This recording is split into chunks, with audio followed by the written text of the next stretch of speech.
All right, hello everybody. Hello everybody.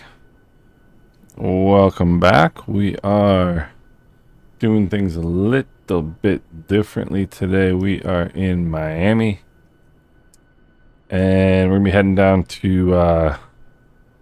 Oh, that's disappointing. I already see there's no liveries. I don't know why my liveries aren't loaded, but my liveries aren't loaded. But anyway, we're gonna be flying down to. Princess Juliana today. Should be a good flight. Weather is looking good. And yeah, so get ourselves started here. Get inside the airplane. And let's see here.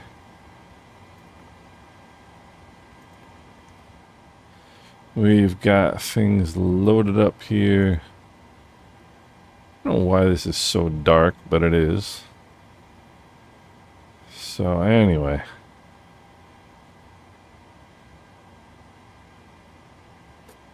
So let's see here. What's our weather? We've got weather is 110 at 9 knots. We've got, let's see, 110 at 9. Altimeter is 3005. 118.3 on the CTAF, squawking 7041. Let's set those up first here. We'll go 122.8. We're going to need that. All right, 118.3.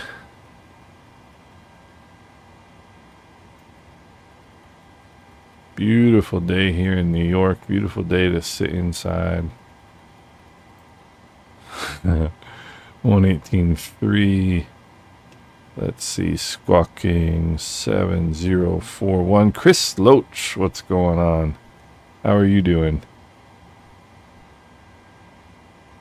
7041. That's looking good. All right, so let's see. We've got this loaded. What else may we need? Eventually, we're going to need that. We're going to take off runway, I do believe 8 right, 8 left, 8 left.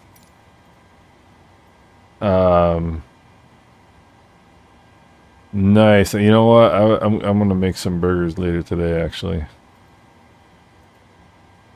8 left. Actually, you know what? We need to come over here. Yeah, I figured. Yeah, how's the sound? Is the audio pretty good? Because that should be much improved. This is my first try.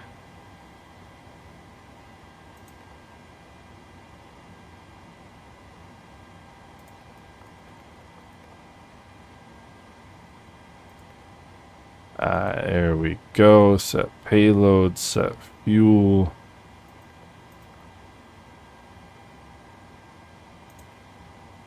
Yeah, so the microphone is new. Hopefully it sounds good. It should.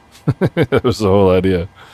But we'll see. What do we get for fuel here? 24.1. Let's make sure that looks right. Block fuel 24.1. That's looking good.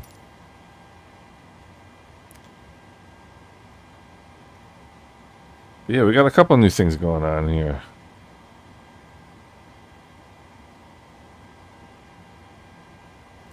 Okay. Let me dial it back a little bit then. Tell me how that is. Is that a little better?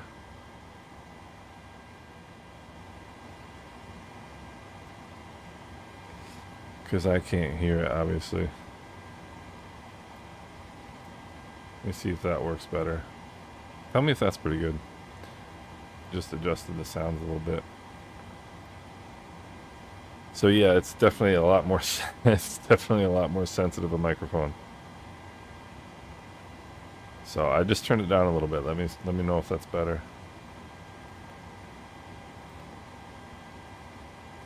Back halfway. Like about here. Testing, testing. Let me know how that sounds.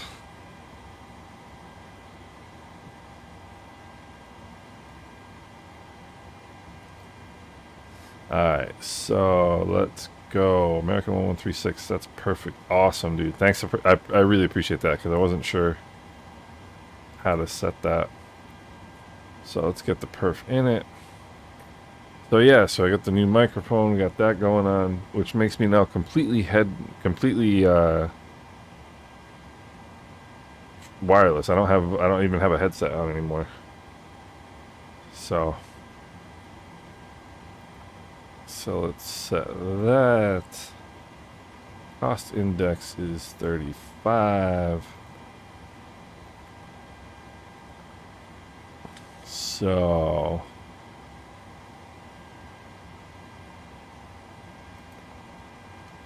alright, now we can come over here and we'll load this from the airplane. We're gonna go flaps 5. Well, let's see what it tells me. I mean, it should be flaps 5. Report the weather. Alright, and now let's calculate that. Yeah, it's gonna be flaps 5. Yeah, it's a boom mic, so I gotta, it's like one of those professional things. But I can't put it right in front of my face because I've got the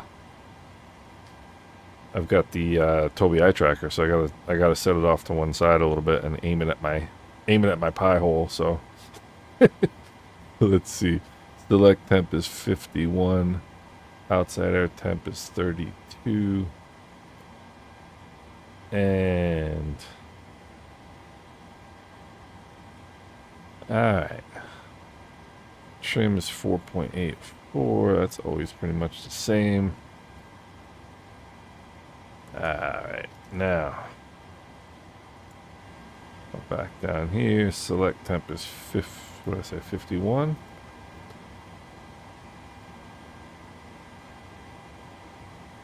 Yeah, so I messed around with the Discord because it needed more structure. So and I didn't realize before what it like kind of the best way to set it up. So I did some research into it and hopefully got it set up better. What did it say over here? 14010. So 140 at 10.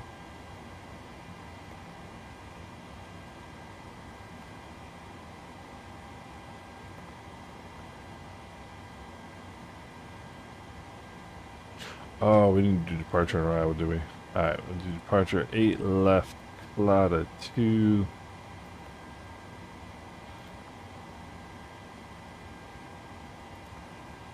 And arrival is going to be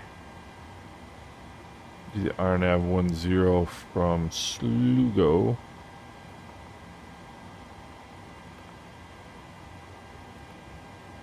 And cruise, that's me 37,000. Set that. I haven't flown this plane in a couple weeks, so I'm pretty excited to be back at the old I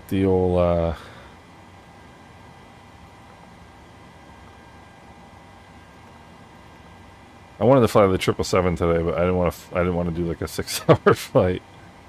So alright, everything is checking the boxes so far. Alright, it's 168. 168. Alright.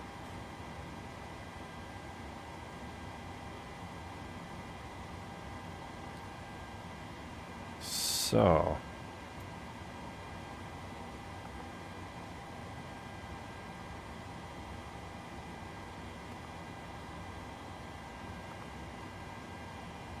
Why would there be a discontinuity there?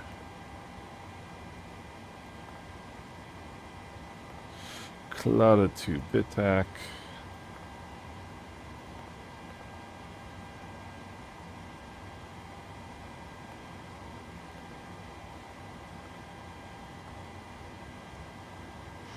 Good, good, good.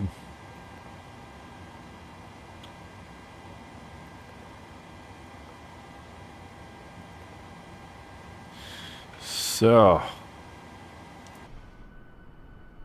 I don't understand why my liveries didn't load, but my liveries didn't load.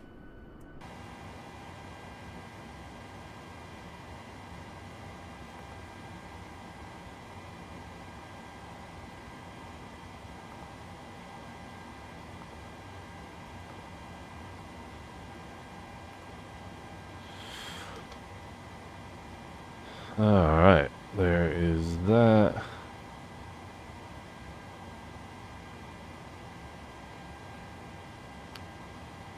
Alright, so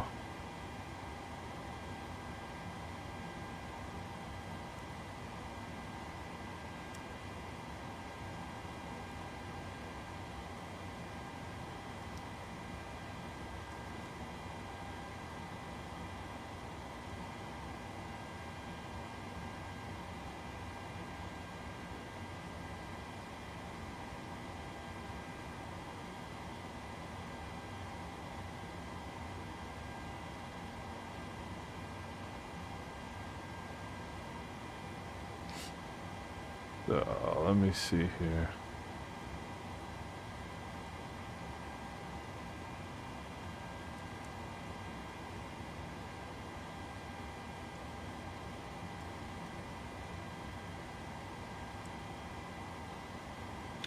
Alright, we'll do that. Now let's get the prog page over here. Legs page over here. Alright. I think we're pretty much ready to go.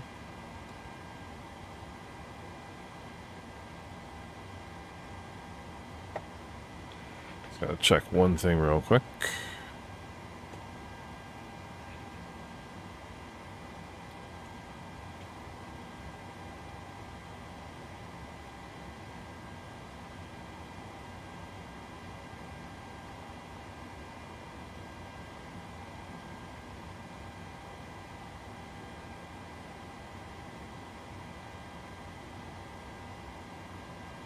Alright.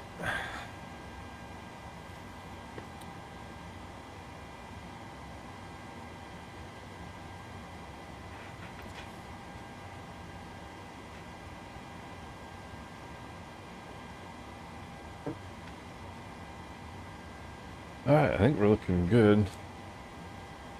Get up here.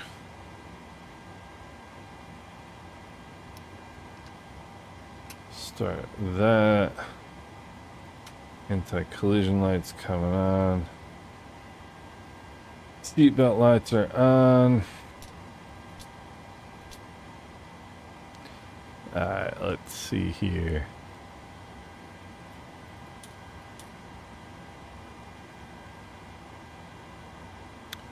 Ooh. Why not have air conditioning set? That is not good.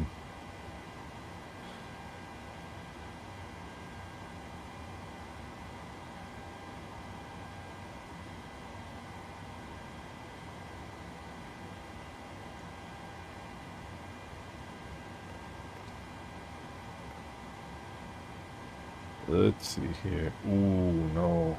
We need that really bad.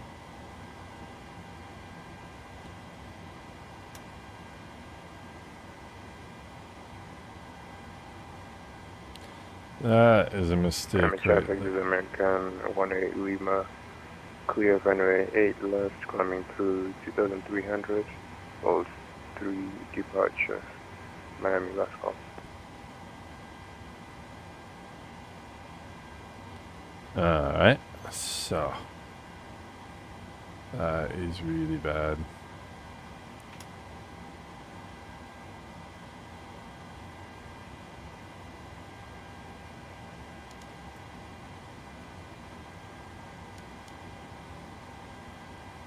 That is bad. Alright, AC is set. Let's come back down.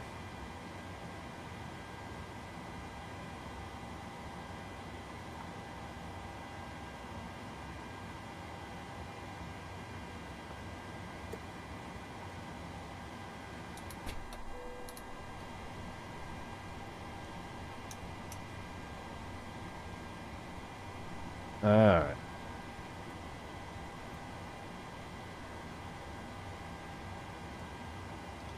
Switch this over, 118.3.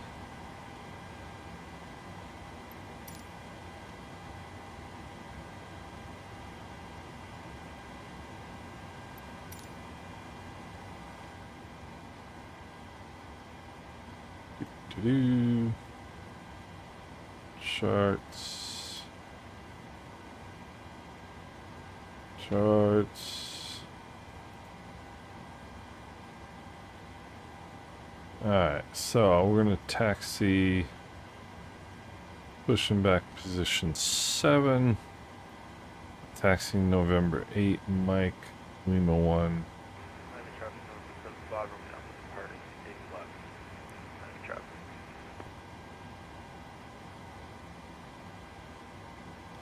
Alright.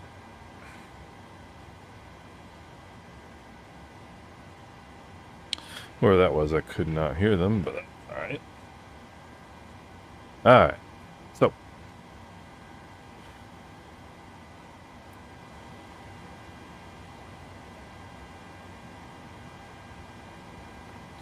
Alright, legs page. One more thing here. Let's see. 10 minutes 3005. Bob, what's going on? Yeah, it's weird because it's on, depending on what device you're watching it on, it's a different size, you know? So I gotta... Yeah, it is kind of small, isn't it? Let me have a look here. Let me have a look here.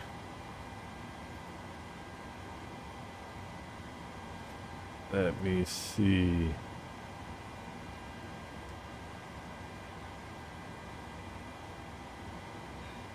Yeah, it would be pretty small on the iPhone. Let me see here. Try.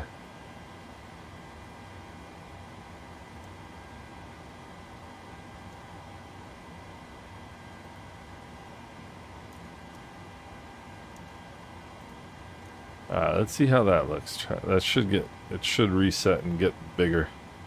Alright, so I think we're good to go. How's the volume, Bob? Is volume alright?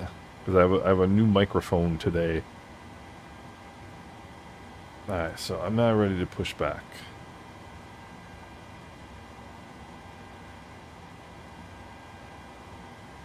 Let's see here.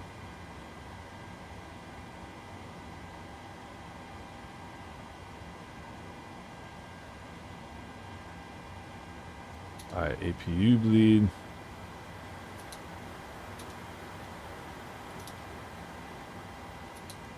Packs off.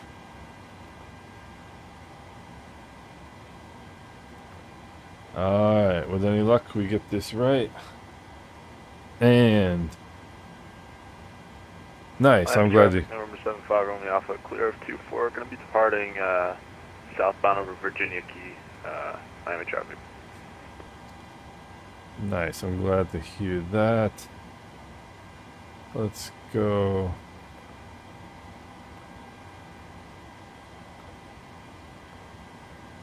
Do. Alright, turn the nose right. Okay. Let's see here. Cockpit to ground. Alright.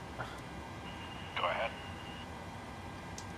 We've been cleared for pushback and start. They want the tail to our left. Alright. Roger that. Ready for pushback. Tail to the left. Release brake, please.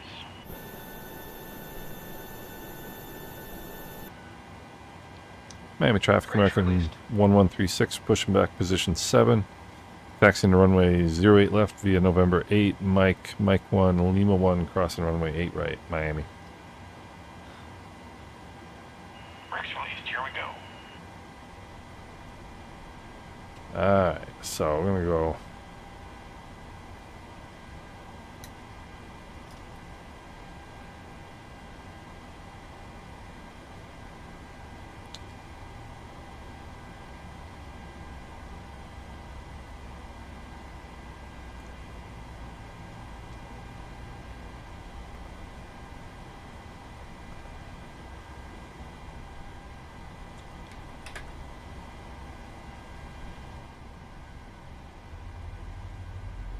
Yeah, I don't know why my liveries didn't load. That stinks. But they didn't.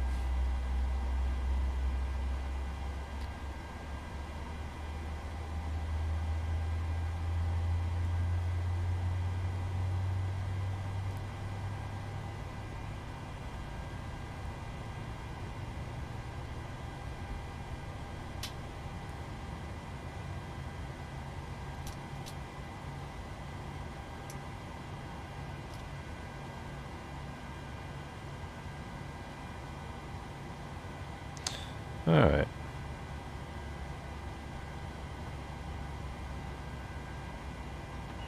Pushback complete. Parking brake, please. Parking brake it is. Brake set.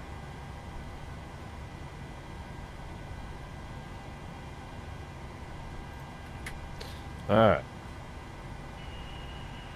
Alright, steering pin is disconnected. Watch for the slip release from guidance on your left. Have a good flight.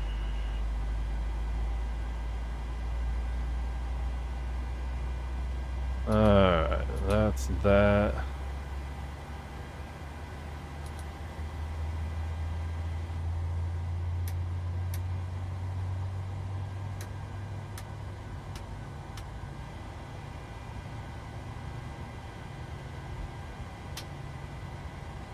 And that's that. Go Gen 1.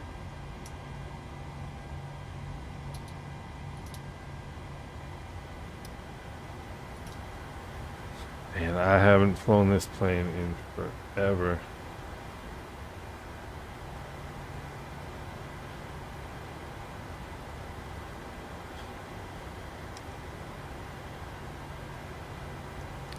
Alright.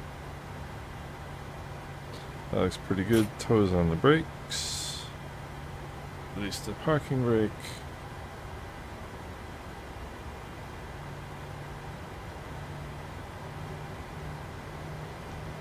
And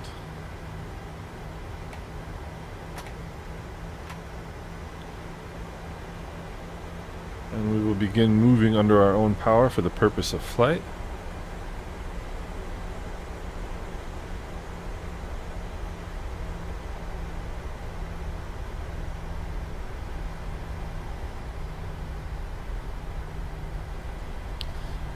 So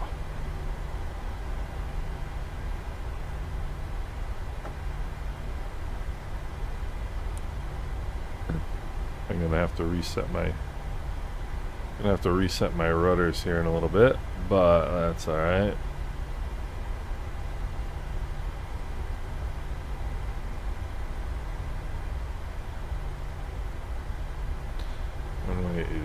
Taxiway is clear.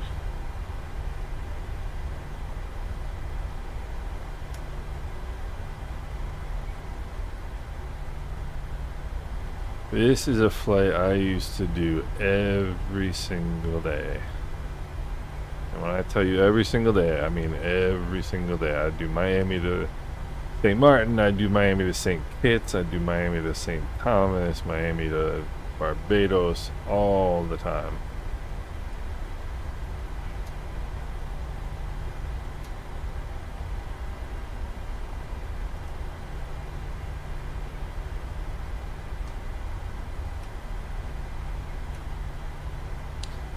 Now, I make videos, that's all I do. So time to get some flying in here.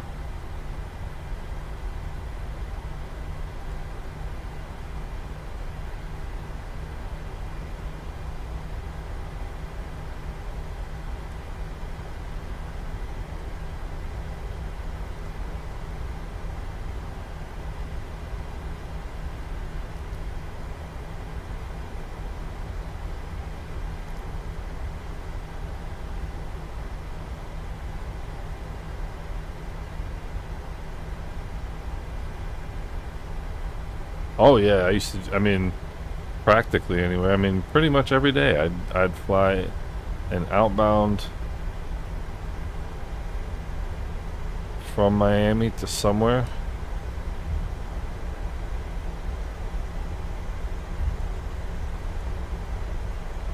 And then I'd fly an outbound back. Or fly the return.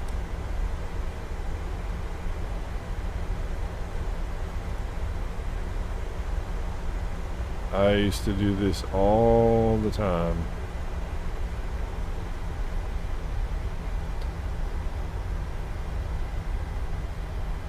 So, no, never got old.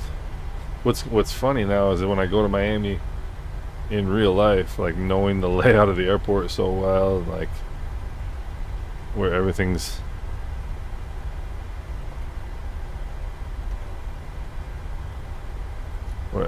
goes, it's pretty funny actually. I mean, I didn't even have to look to set up the runway headings and all that stuff for the departure. It's like literally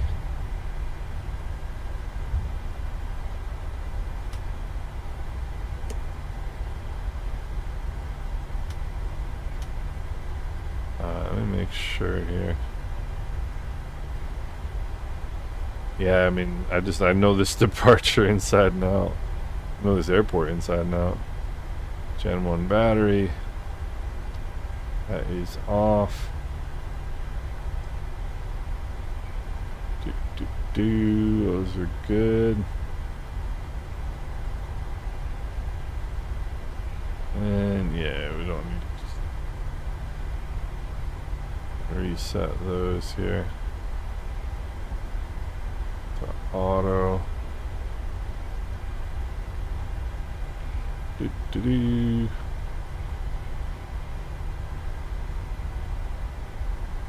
Yeah. Alright. That's gonna be on auto. Go at strobe and steady here. We'll be needing that very shortly. So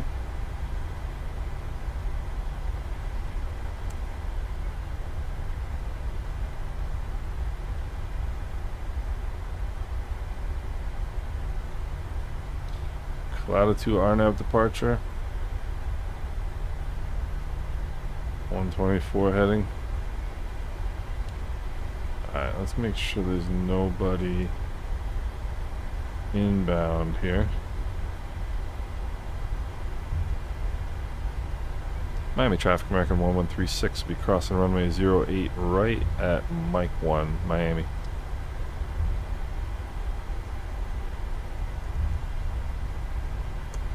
Alright.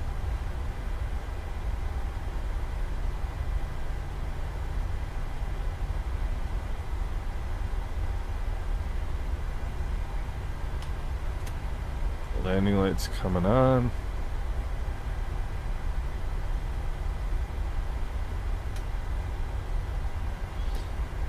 Nobody in the pattern.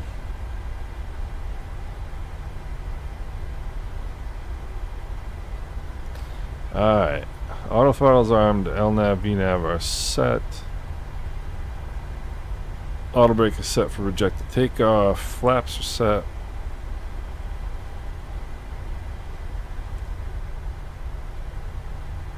Miami traffic, American 1136. We are clear of runway 8 right, departing runway 8 left. Latitude departure to the southeast, Miami. Alright.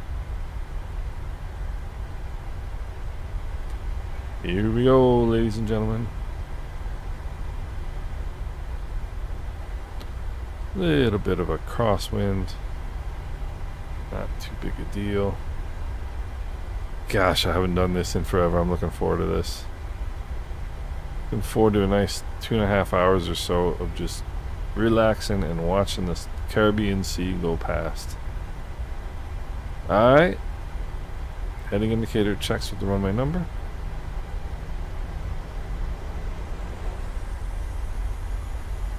Engines are stabilized.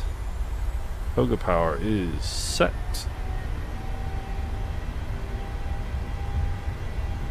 Airspeed's alive.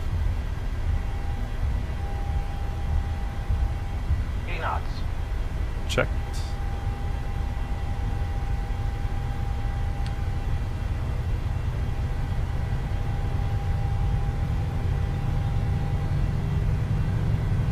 V1. Rotate.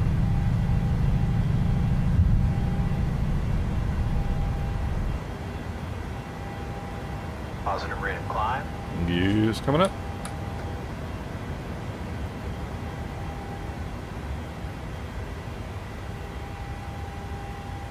Alright. Nice and easy.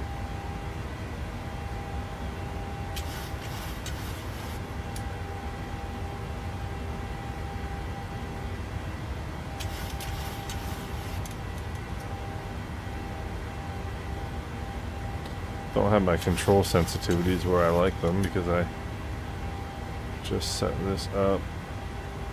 We're good for flaps 1.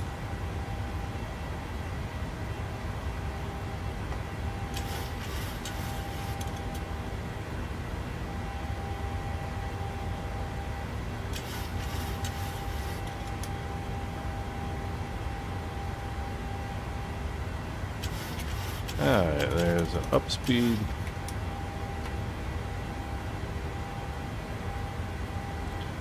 Let's go hand it over to George. Alright.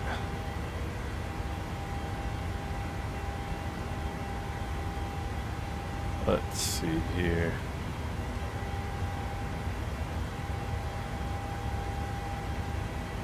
Go 11,000.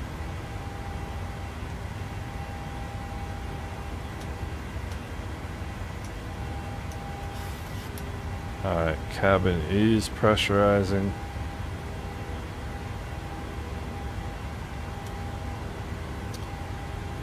Flaps are up.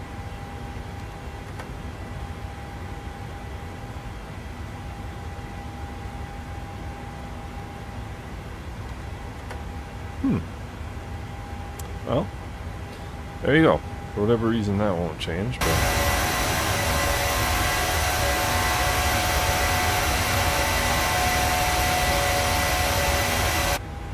Sorry for your ears.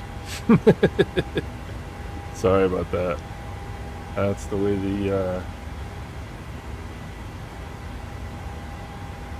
that's the way the 737 rolls.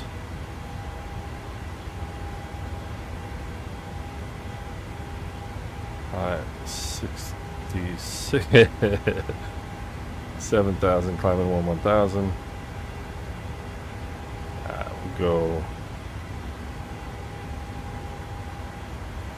I maintain flight level 210.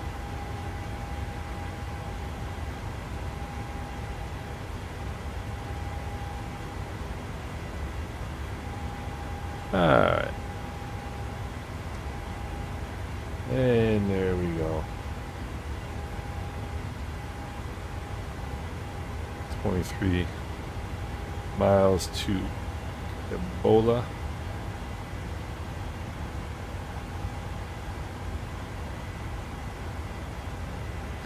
This is like flying a it's like flying a piston again compared to the 777.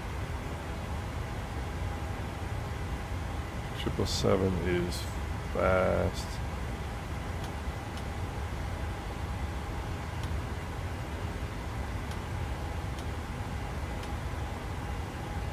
Alright. And turn. Seatbelt signs off. We are pressurizing.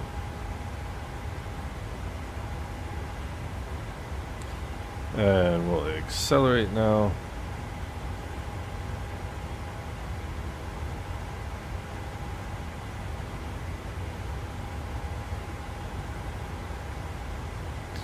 So we're looking at what, about 21:50 arrival time.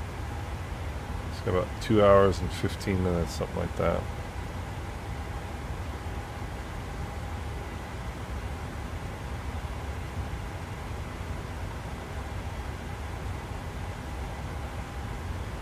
Alright.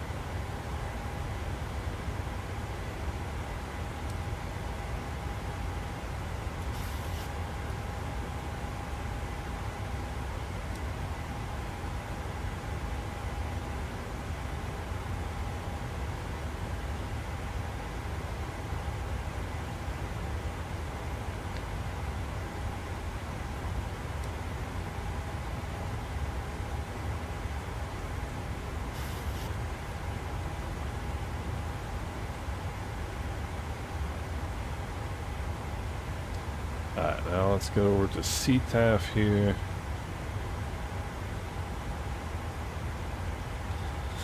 $13,000 climbing flight level 210.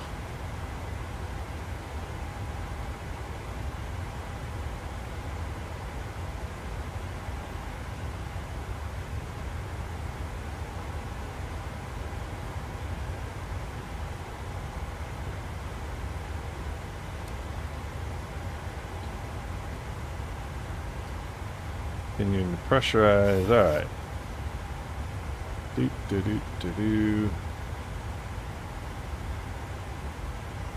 Everything's looking good.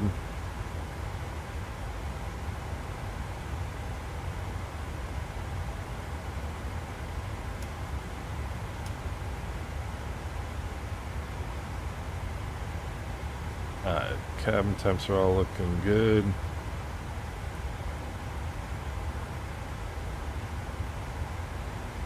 Alright, matey, what's going on?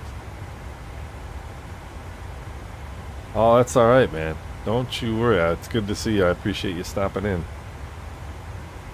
Just decided to do the milk run. I used to do this flight all the time.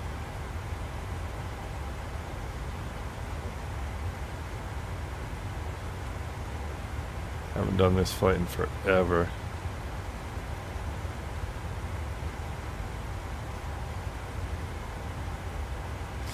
So I hope you're doing well, matey. I hope everything's good with you.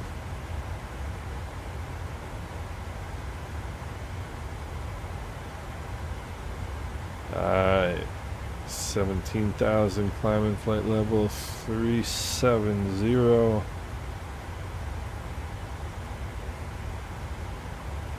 Yeah. Looking good. Looking good. Bahamas, we got us some Bahamas out here.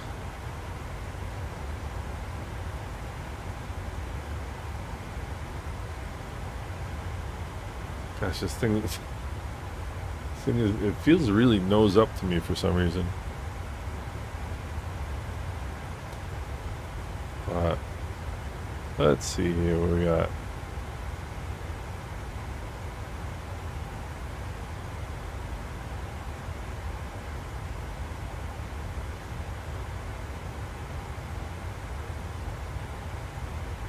Let's see here. Oh yeah, we gotta do.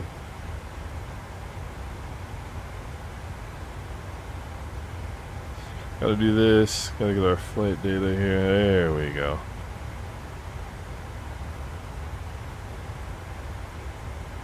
There we go. That's our flight plan for today.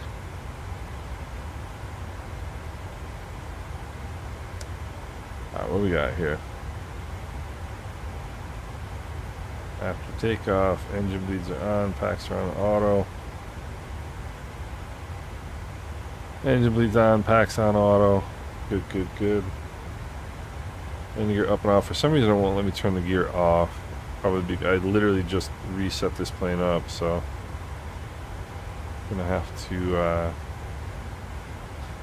to check that out at some point, but we're good. We are good. And there we go. Should have done that a while ago.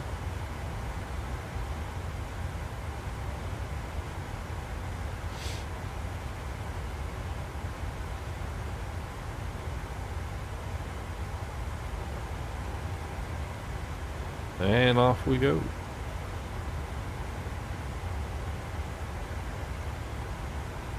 210, climbing 370. Have a look here. Have a look here at Volanta. There's a couple people doing this flight already.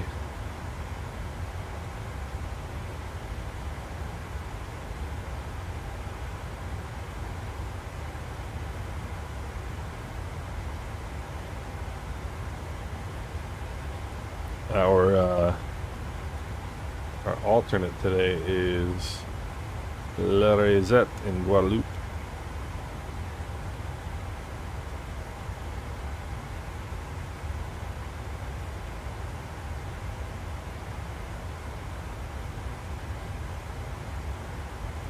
Which is pretty cool.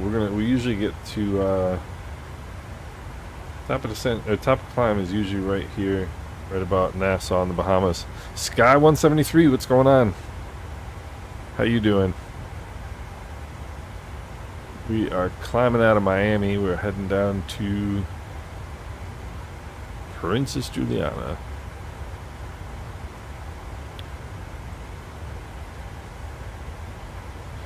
Got the old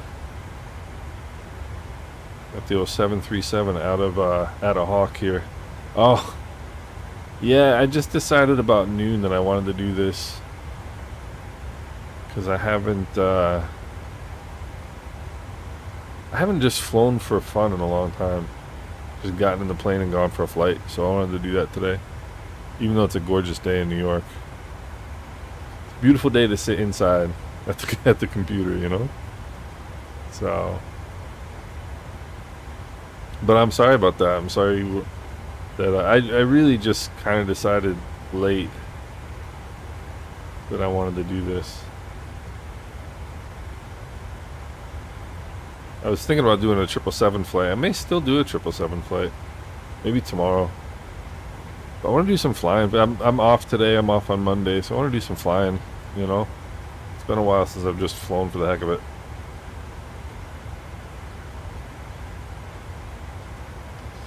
Roger. I hope to see you on the next one. That'd be awesome.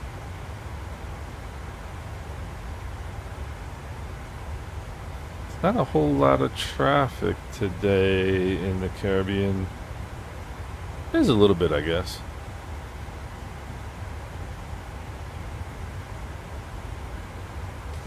Got the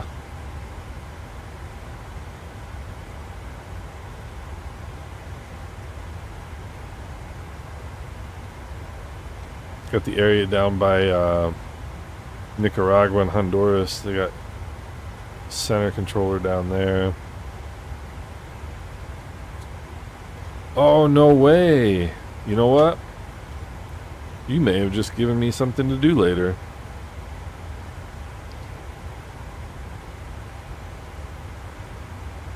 I'm gonna look that up on Vatscope.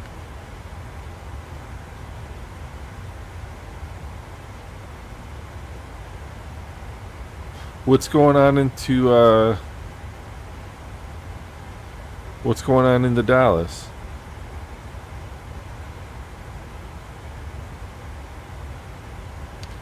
Because that I would be interested in.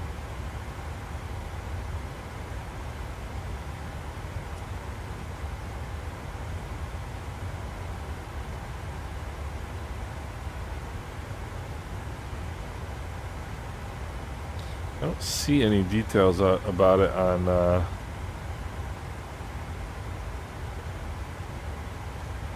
me see.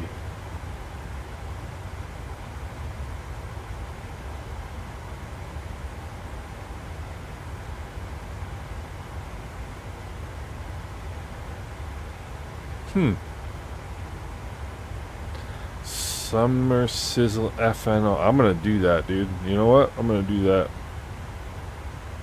Summer Sizzle FNO 7 p.m. I'm gonna do that. That sounds like a deal.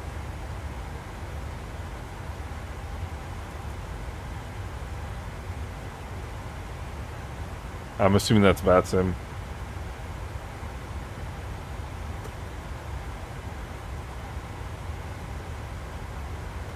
Ah, yeah.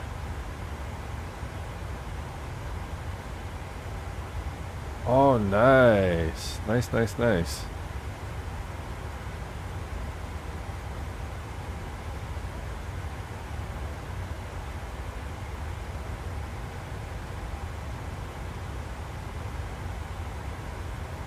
You just completely got me onto this new page, that the Vatsim events page. That's awesome. It's Summer Sizzle FNO. It goes into. Let's see. It goes DFW and Dallas. So Texas.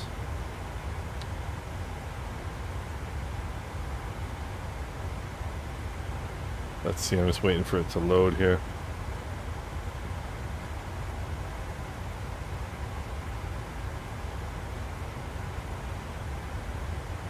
Seems like you can fly whatever you want.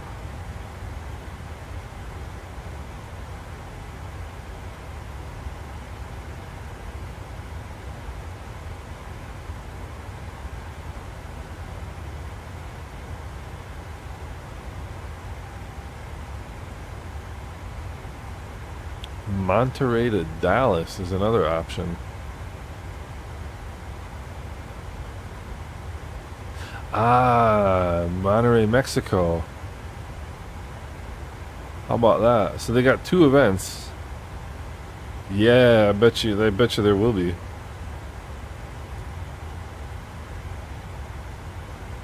I bet you're absolutely right.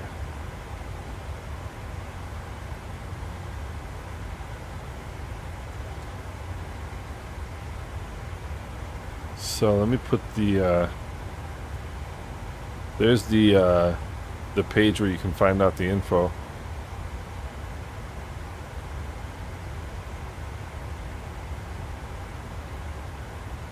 And look at that.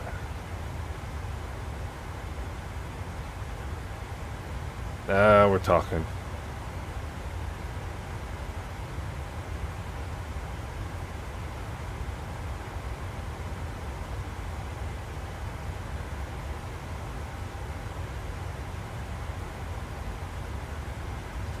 Let's see, what do we got tomorrow?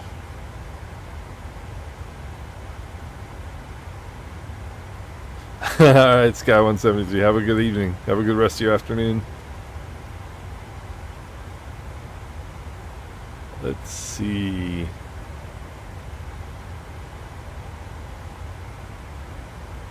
Oh, wow. Tomorrow they have Baku to Islamabad. That's wild. That's 7 hours.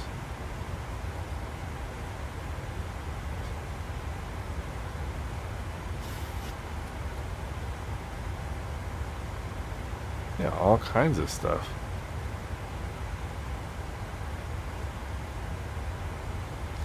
Ah, they got Kiev tomorrow.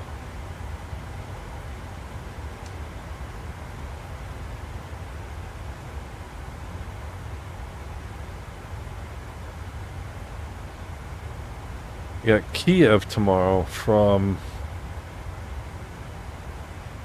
1 to 4.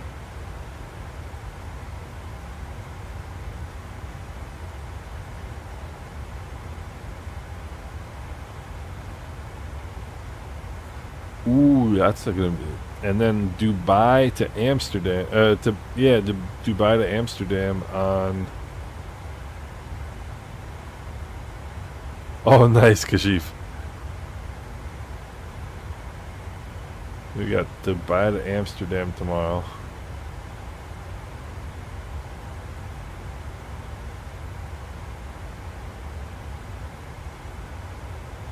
And then you got Australia on early Monday morning.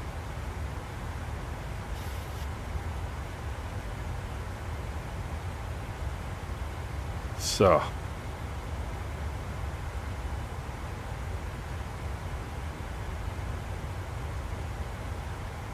I think I'm gonna do that. I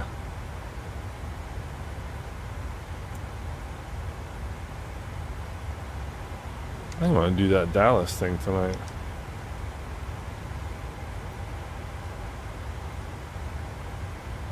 Central America over the coast. We see if I see you on Volanta.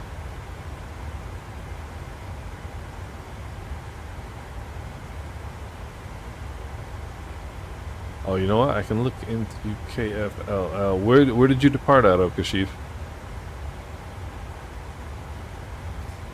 Let's see. KFLL.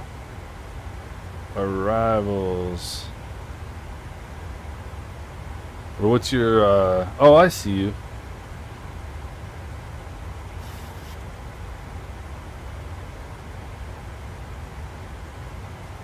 Nice, that's a cool, yeah, that's a cool airport, actually. And there's Nassau.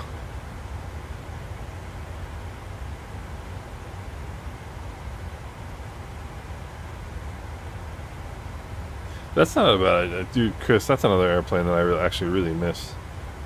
That's an airplane I actually really miss. And here we are coming up on Nassau and coming up on top of Descent. Yeah, that whole area down there is beautiful, Kashif. It really is. Are you on Vatsim or Volanta?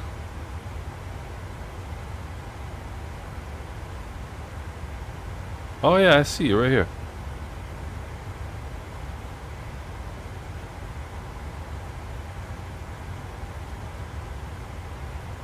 Yeah, ATC coming out of there. Nice. You're gonna have ATC all the way up to the Cayman, right about the Caymans. So you're gonna get some service. That's awesome. Let's see here. Let me see here. I'm gonna find Kashif on ice.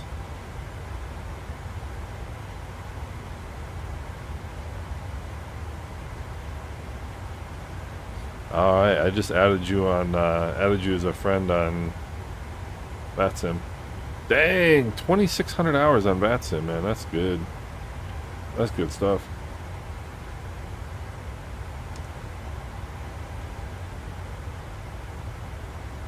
You can see, Nassau right there at the airport.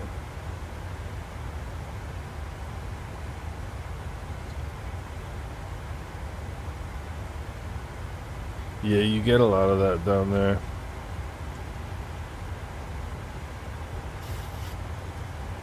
$1,000 to go.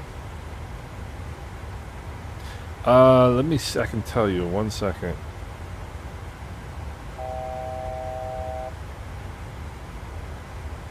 I can tell you where we finished up. We did not, I can tell you that for sure. We finished at...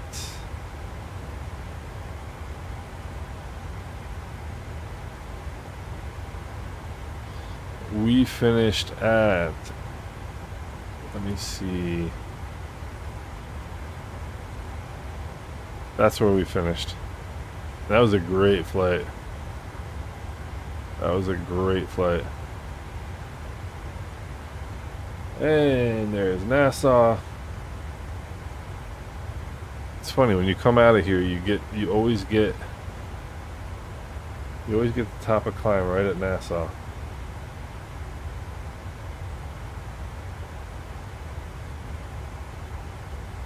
There's the airport. Let's have a look here. Everything good. How much fuel do we have left in the center tanks? Not much. Alright. Signs are good. All that's good. These are good. Good. Cabin is still pressurizing. Just about done.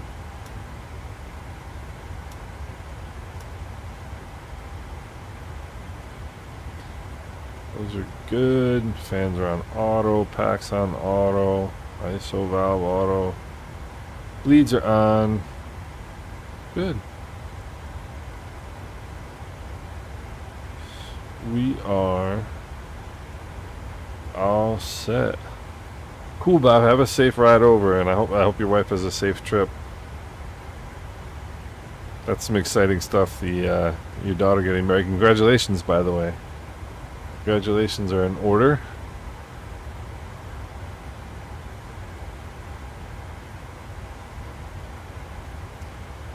Ooh, a little bit low on the left hydraulic quantity there. So let's see. That's good stuff. It always amazes me how long it takes people to prepare for a wedding. It's crazy. Man, I don't envy your checkbook, I'll tell you that much. 1857.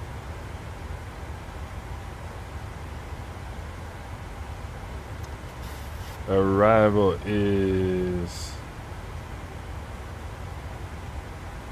just before 2100 hours, so we got a little bit to go. What do we got? Just under 2 hours to touchdown, which means we got about 90 minutes in cruise. Yep.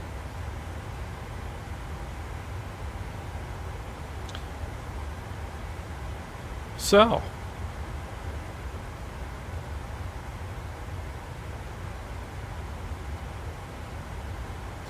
that is that.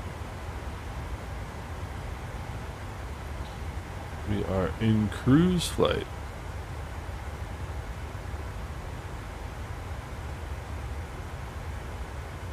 So we did some I did not, Kashif. I'm not an Airbus guy. I try I very unsuccessfully tried flying an Airbus once. And I made a darn fool out of myself.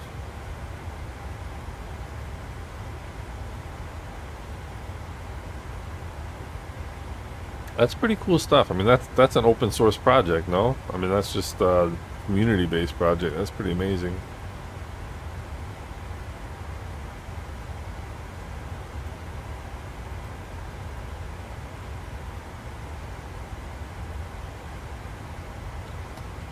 Let's see here. This is one thing I've never gotten used to.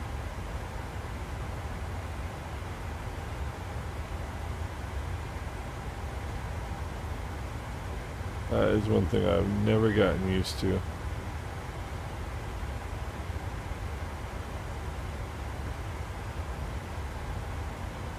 Let's see, what's our ground speed? Ground speed's 447, so not much of a wind.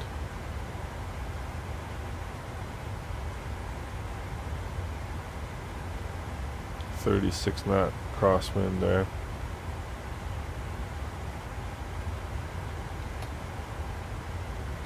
Never gotten used to those things. Yeah, that's pretty crazy. You know, I feel like I should be the same, Kashif. I really do, but my thing is I'd get so little time to actually fly, you know? Like, it used to be that's all I did was fly. I mean, I literally would fly 2 ATR legs or 2 737 legs every day, basically.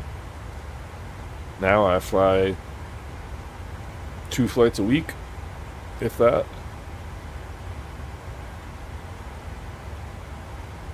I was gonna do I got a couple videos I need to do and I was gonna do them today, but I was like, you know what, forget it. I'm gonna go fly and have some fun, enjoy myself a little bit.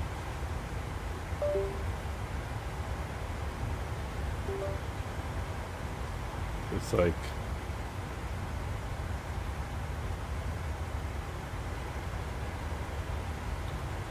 I'm gonna turn the external volume down, or turn the system volume down a little bit before I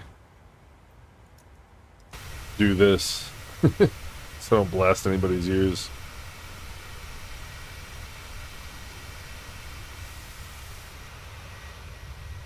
Oh, look at that.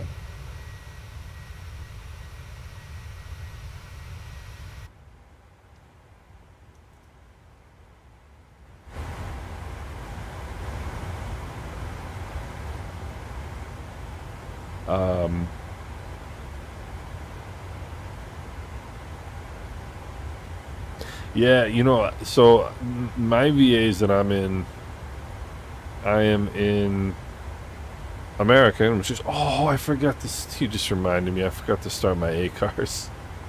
Oh, jeez. Oh, well. I forgot to start I forgot to start the A cars for this flight.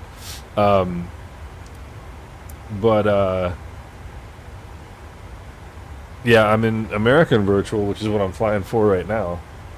I haven't flown for American Virtual in forever. I just haven't. And Deutsche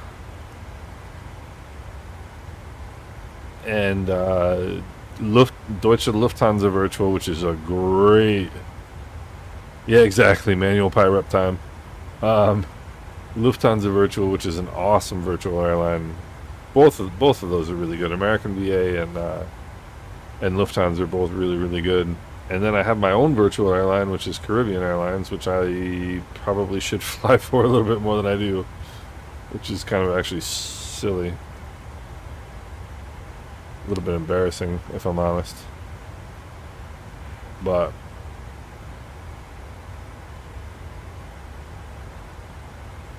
I'm in the process of adding a whole bunch of ATR routes for Caribbean Virtual, because I'm going to add ATR routes for Air Antilles, which they fly the ATR 42s all over the Caribbean, which is pretty awesome. And then once Flight Sim 24 rolls around, I'm gonna add all the routes for Winair, for the ATR, not the ATR, the Twin Otter. So people can fly the Twin Otter. Movie fun. This flight is gonna be. We got about another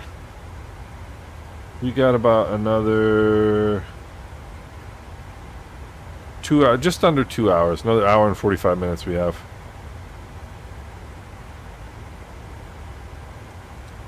Another hour 45 on this one.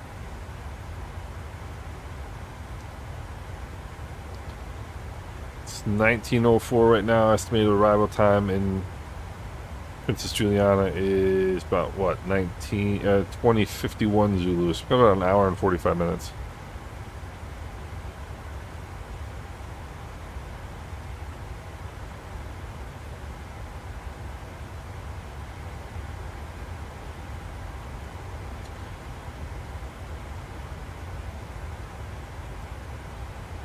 Yeah, so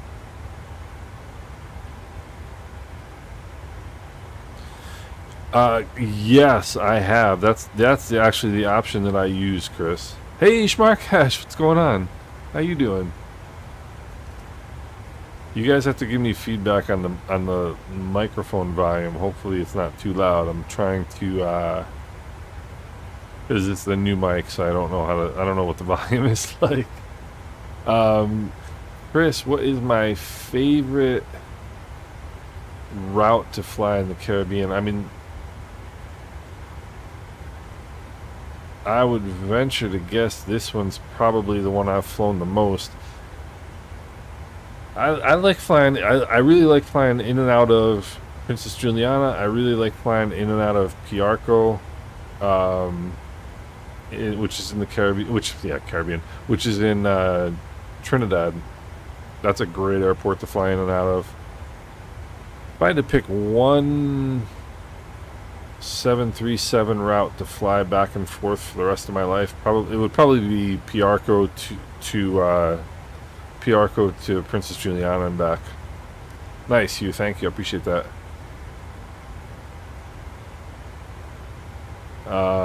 You're in Lufthansa Virtual as well.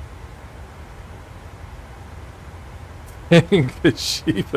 That's a lot of flying you got to do to keep your times there. That's crazy.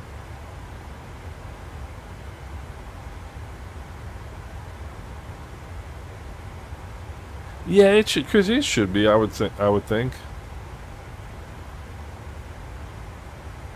Is I don't really use. Well, I guess I do use a little bit of the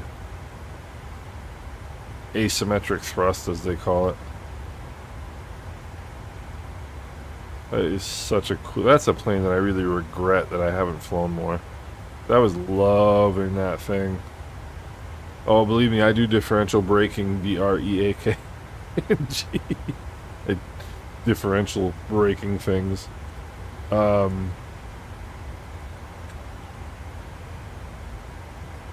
That's a plane I regret not flying more. I really do. Because that is such a cool airplane. Yeah, I probably would. But it's really, with crosswind takeoffs, it's really just rudder control. Fuck, man, what's going on? That's pretty awesome, man. That sounds like a fun time. That sounds like a fun time.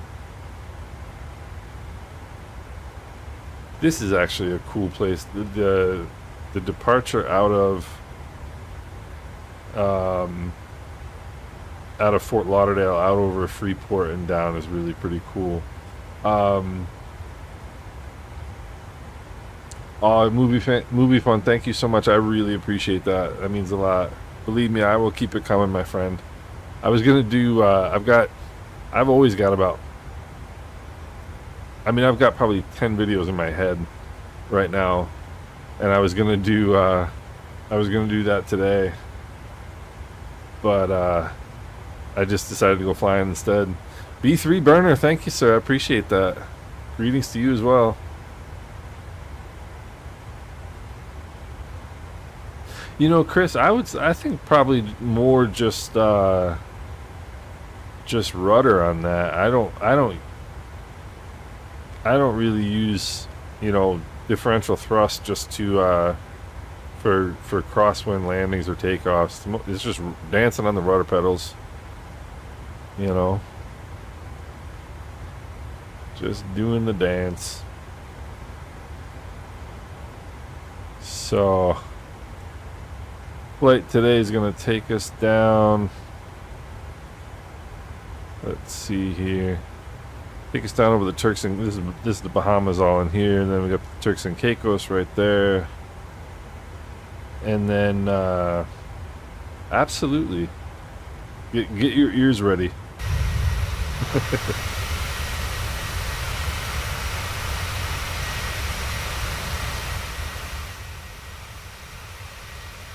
Just turn down that volume a little bit on the external.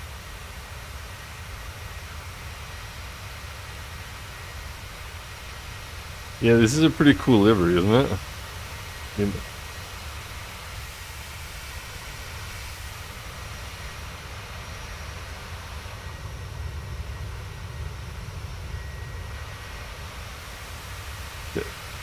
Tell me if that's too loud, the external view. I can turn it down a little bit.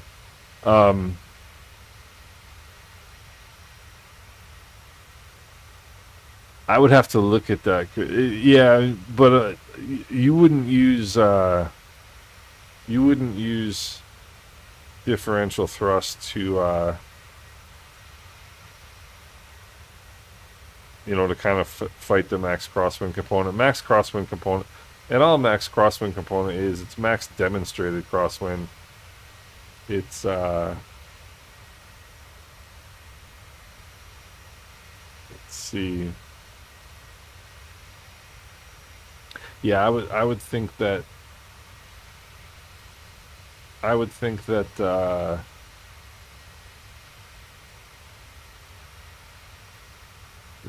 the takeoff and landing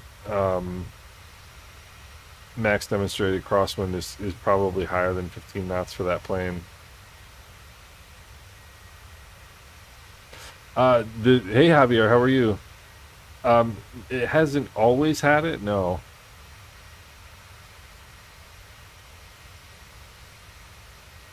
And just let me know if either the mic volume or the external volume is too loud for you guys. I can adjust them. But so I've actually seen this livery at Miami International Airport in real life. It was really pretty cool.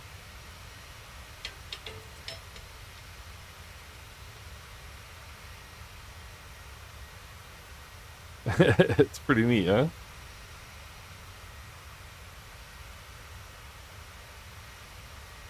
What kind of cracks me up is the fact that, like, I don't know what it would cost to paint a 737. I would imagine a lot.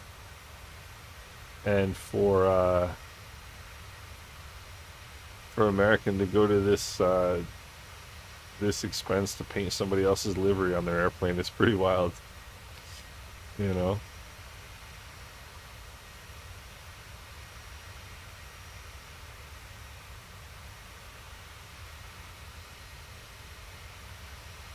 But yeah,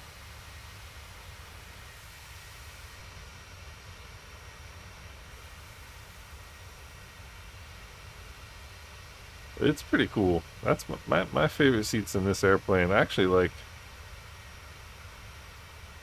the bulkhead seat in first class in this airplane. Most people don't like the bulkhead seats, but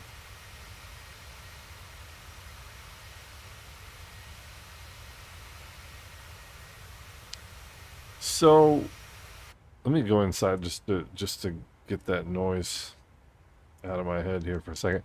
So trimming is what kind of planes are you flying, Movie Fun? It's really first of all, it's a lot more difficult in the sim than it is in real life. I can tell you that like right away. Like I can tell you that very easily. In real life, trimming is super easy, but the way you want to trim, if you're depending on what you're flying, um, if you're flying like a piston single or piston twin, what you want to do is get the pitch attitude that you want, and you want to hold that with your yoke, and then just trim whatever pressure you have to hold out. In other words, if you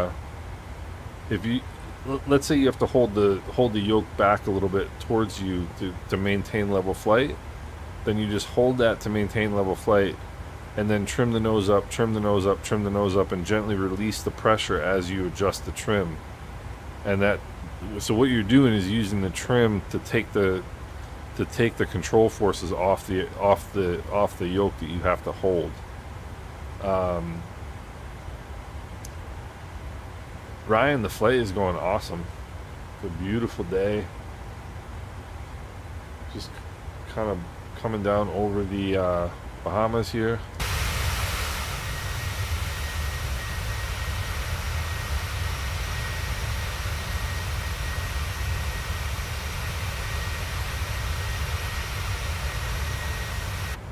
And actually,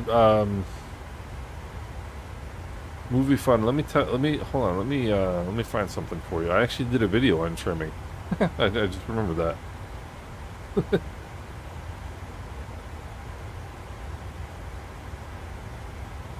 do, do, do.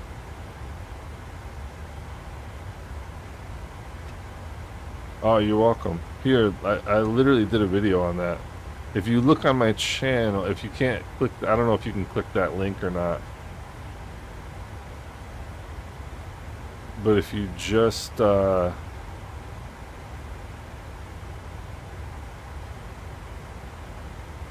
if you look, oh cool, all right, cool, perfect. So there you go, watch that, and if you have any questions, don't hesitate to hop on the Discord and let me know. I forgot that I did that video. Alright, we gotta turn off the center fuel pumps here. Got 0.01.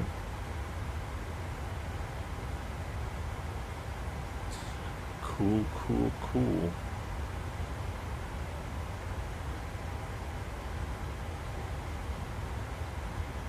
Yeah, it can be frustrating in the sim because you can't feel it, and trim is all feel. In the real airplane, it takes literally 2 seconds to trim an airplane. In the sim, it can take 10 minutes. It really can be a pain. This is what I love about flying over the Bahamas. Let me see if I can find that again. This is what I love about flying over the Bahamas is finding all these little strips. Like on these islands in the middle of nowhere. I love it. That's just a little dirt airstrip somewhere. Hey, Movie Fun, I appreciate that. I have fun doing this. I love flying. I love flight simming. I love making videos about flying. It keeps me off the streets, as my mother would say. You know, but I love flying. I love flying over the islands and looking down and finding all these airports. So I've done this flight in real life a bunch of times, and I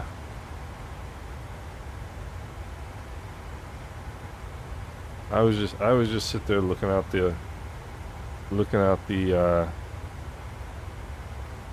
window trying to find airports. Like that looks like a little airport right there.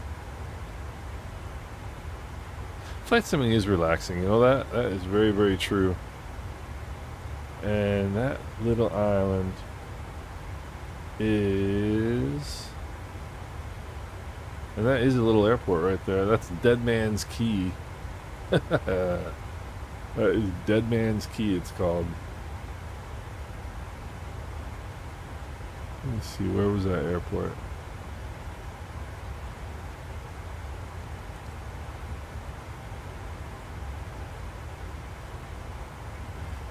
Right in here. No, right there. That's the airport right there. That's one area of the world. Yeah, Ryan, I couldn't agree more. I couldn't agree more. But that's one area of the world that I haven't explored nearly enough in the sim. Is the Bahamas. And it's like right up my alley too. I like flying around islands, you know. What we got coming up here?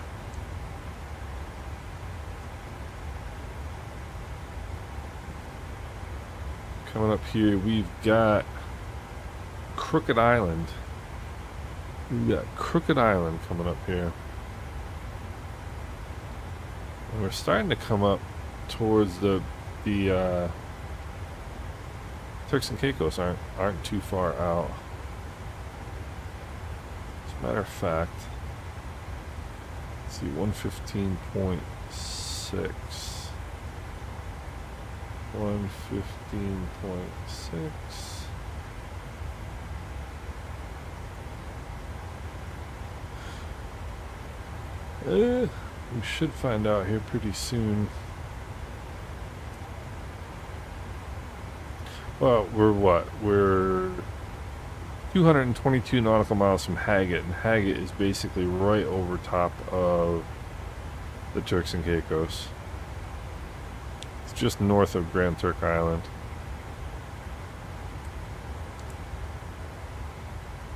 I should start flying around the Bahamas more.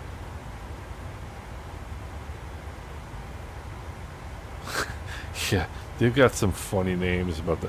I mean, the Bahamas, like... I mean, these are all, like, pirate islands. That's all it was, you know? And I'm not saying they were bad people. That's just what they did. But these were all pirate islands, you know? Like, Nassau was, like, the center of the pirate world. So this is where we are right now, and then Turks and Caicos are right there.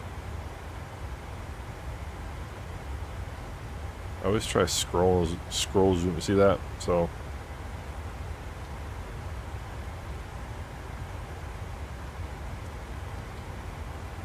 yeah.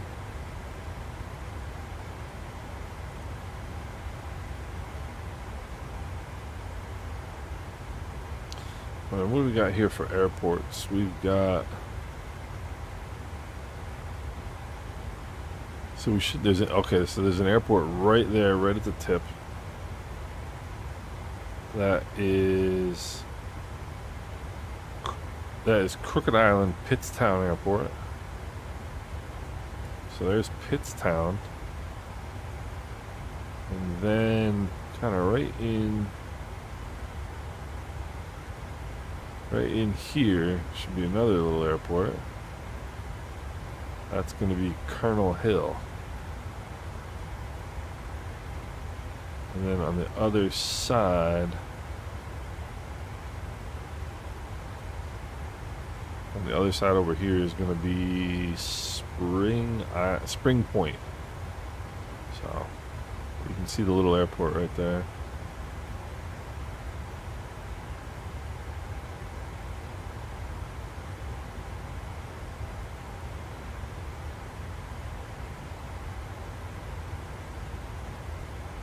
So funny, I'm watching the yoke and I'm watching the airplane kind of a little bit of a roll there.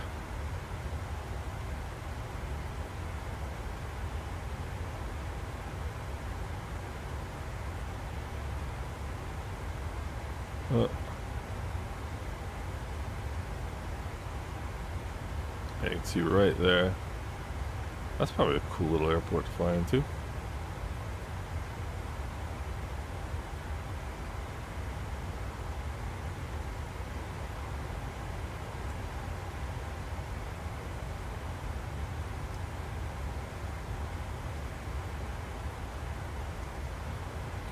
Yeah, and then right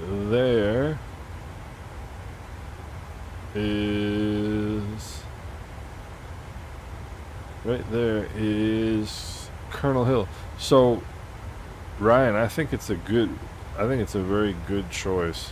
And one of the reasons I think it's a very good choice, first of all, it's people think that the Airbus have more automation than Boeing's, and it's not really true. It's just the Boeing, there's a lot more pilot input than there is on the Airbus. But like it's really not too difficult to learn, and it'll give you a good insight into how jet engine works. I mean, the jet engines are, once you figure out how to start a jet, you can start pretty much any jet.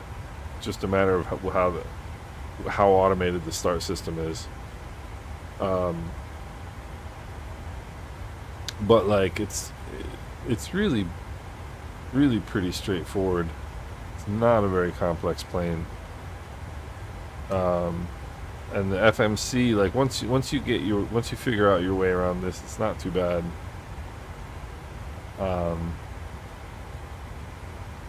What's funny is I have to use I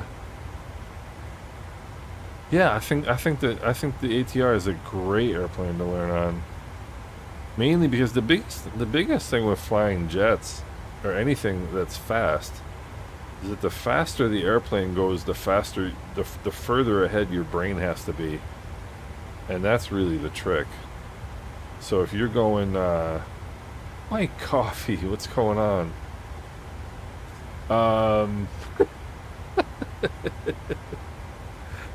Kashif, I was gonna use REX today, but I didn't. It's two things I forgot: my ACARs and REX. But so Mike, I was talking to my buddy Zarnell today. Actually, he's at the opening ceremonies. See if he. See if he got back to me. Yeah, he was at the opening ceremonies today, which is pretty sweet.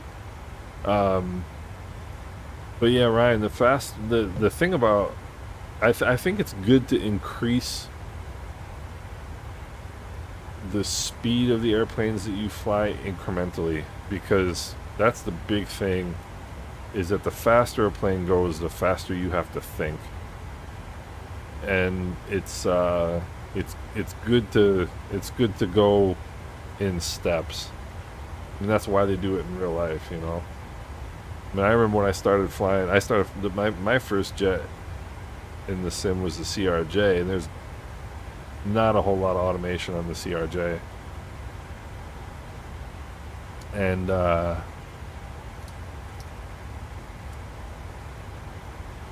coming into some clouds here, someone turned some anti-ice on. But the CRJ, like, I remember when you fly this route, like, we'll start descending. We'll start descending somewhere about here.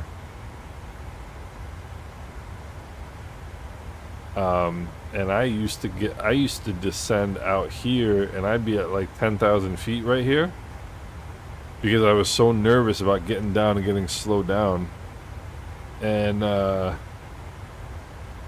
so it would take me like 40 minutes to get from Puerto Rico to St. Maarten, because I was low and slow. But you get used to it. You get used to it. But flying jets is fun. Flying everything's fun.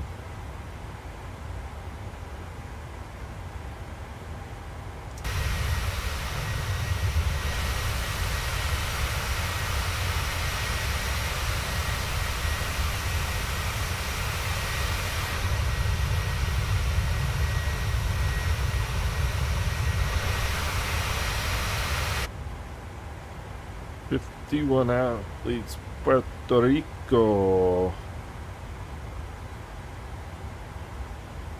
Yeah, and the ATR is just a fun plane to fly. I think the ATR is a really fun plane. Run plane to fly. fun plane. Fun plane to fly. I like it a lot.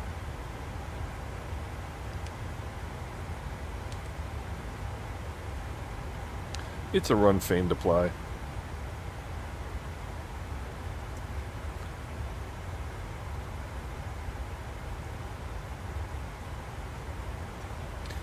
Yes, I am a master of words. Let's see here. Do we have any ATC? No ATC.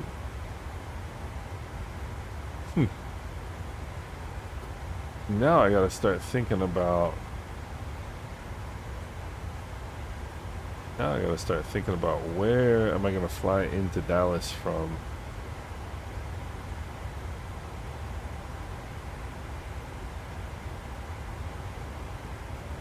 Yeah, I think the F-18, that's definitely, like, those types of engines are not, I mean, I'm sure it's a lot less automated than a commercial jet, you know. It's probably a lot of manual.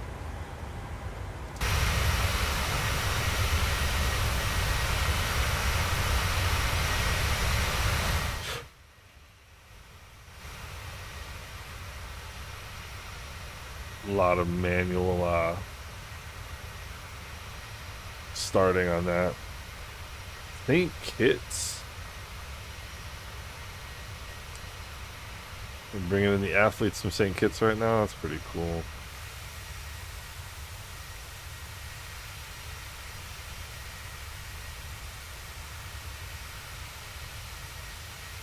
That's cool stuff. What's amazing is how simple jet engines really are.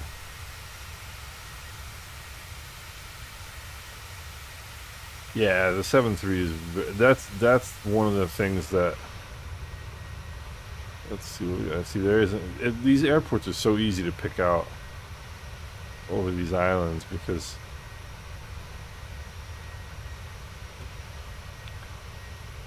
they kind of stand out.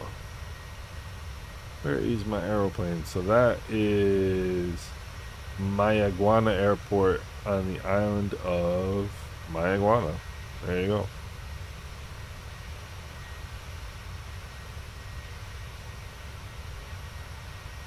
So Providenciales.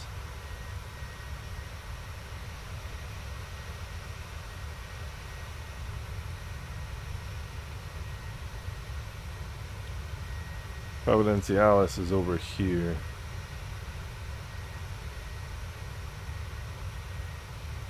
See, I should be paying attention to this, but I haven't been paying attention to the Olympics opening ceremony.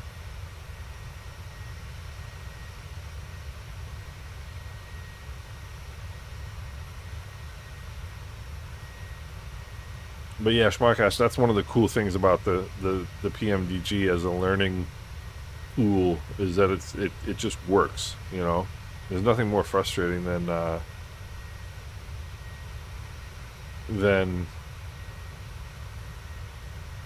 trying to learn something and then finding out like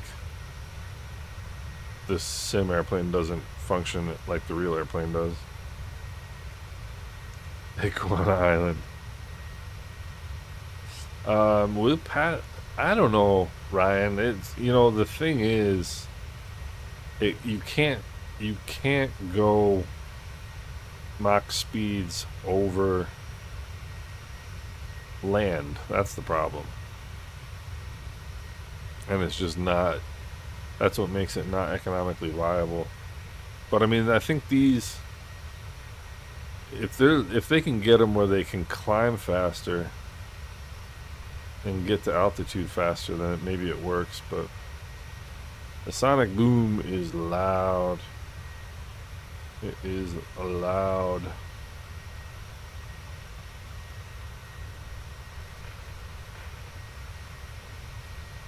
I'm gonna adjust my rudder pedals here real quick.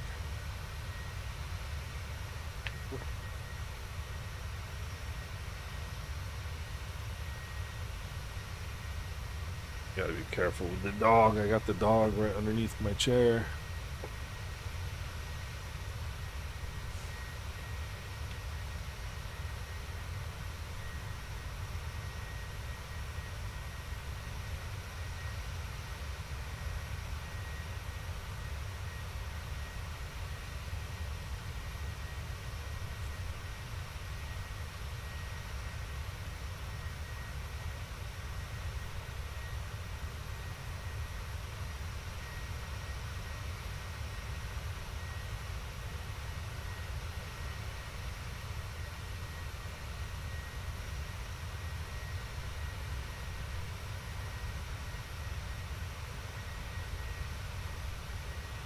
Hopefully I didn't kick off the autopilot right there.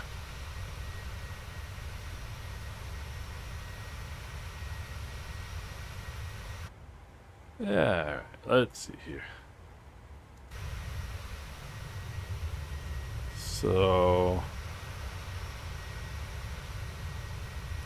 that's Providenciales right up over here.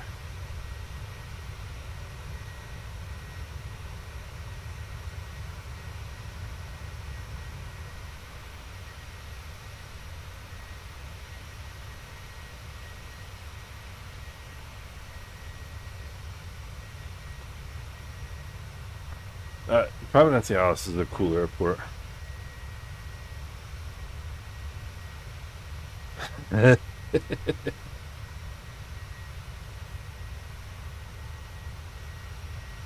I still can't believe how beautiful this looks. We have come a long way.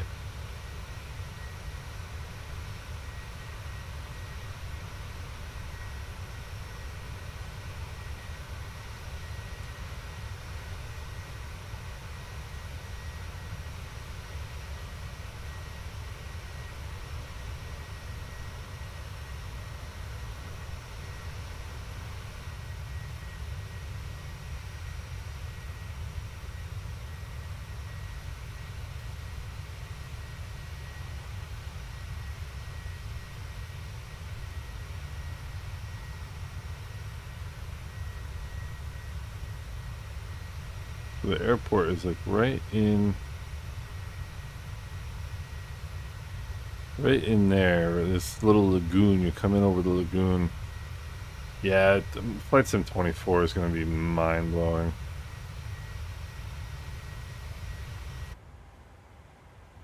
Flight Sim 24 is going to be mind blowing.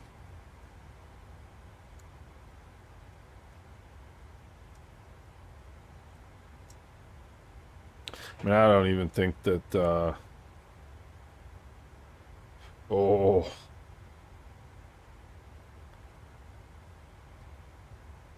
Cool those babies down.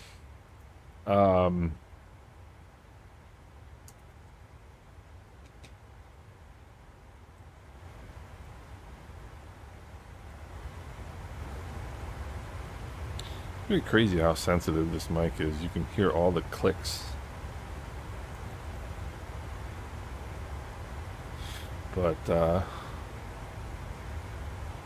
yeah, Flight Sim 24 is going to be crazy.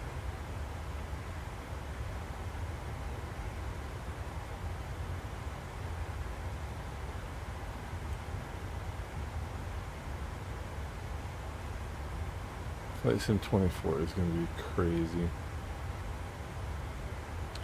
So right in the end of that,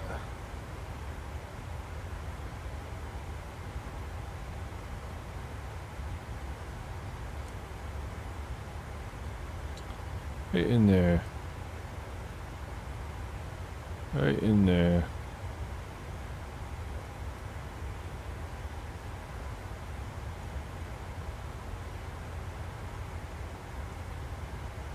And that's such a cool airport.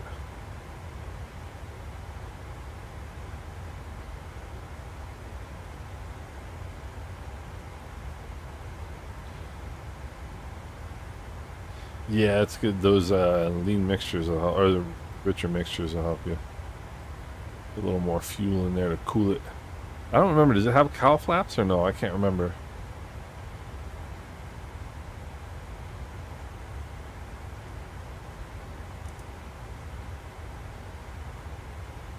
It's actually one of my favorite airports.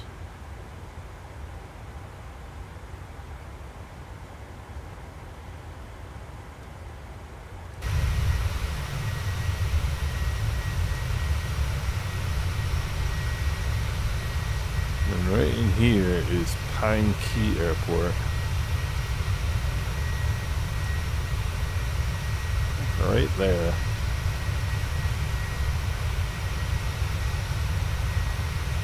And then right here is North Caicos International.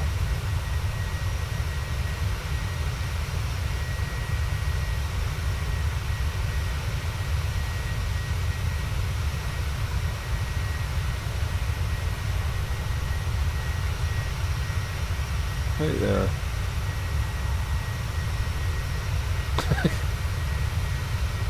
There is indeed a country called Chad. I always thought that one was kind of fun. I had a friend called Chad. And then we got some more airports coming up here. We'll talk about them once we get there.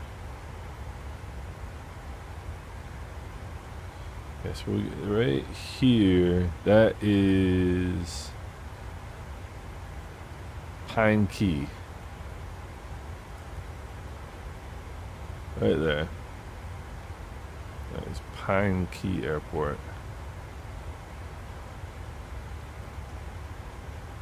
And that right there is North Caicos International.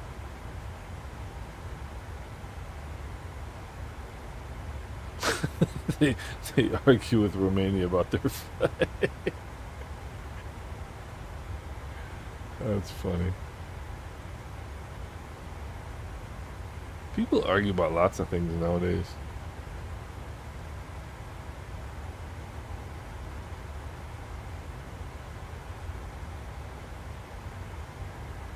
It was rather interesting. Oh, I was thinking before, I gotta figure out.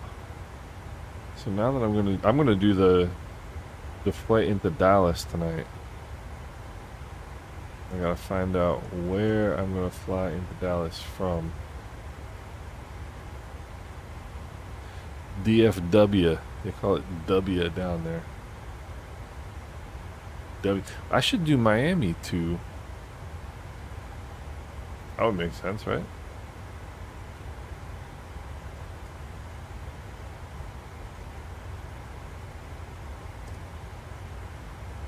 That would make some sense.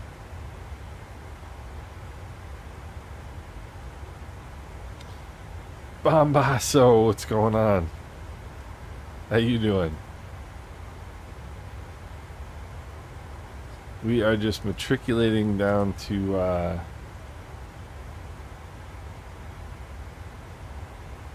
we're matriculating down to Princess Juliana right now. Yeah, there is North Caicos International Airport.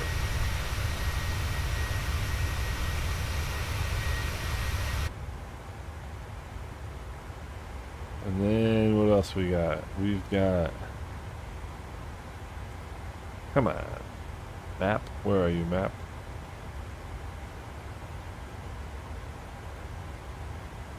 See, and they've got like these airports that aren't listed as that's an airport right there. That little strip.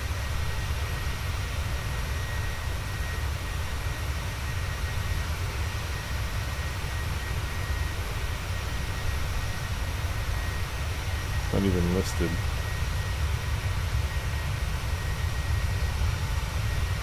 And then right there,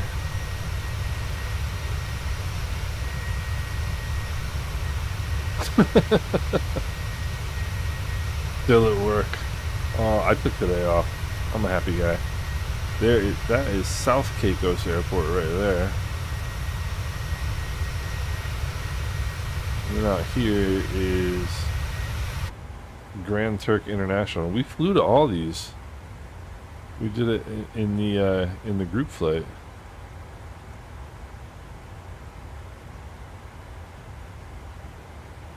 Oops. Yeah, see there's South Caicos right there.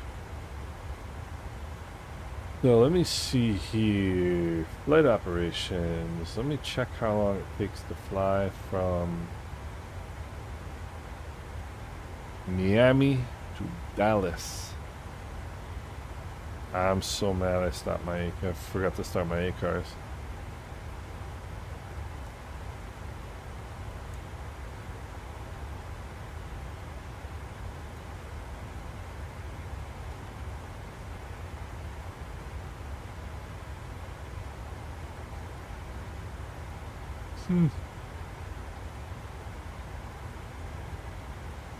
It looks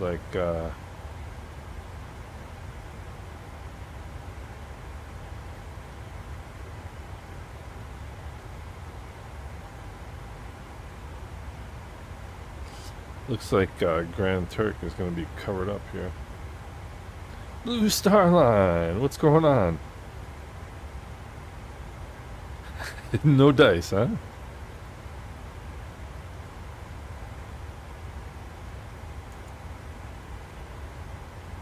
What's the current status? I'm trying to figure out how to fly to Miami tonight, or fly to Dallas tonight rather. Let's see, Miami to Dallas takes how long? What? Miami to Dallas. That's hub to hub right there.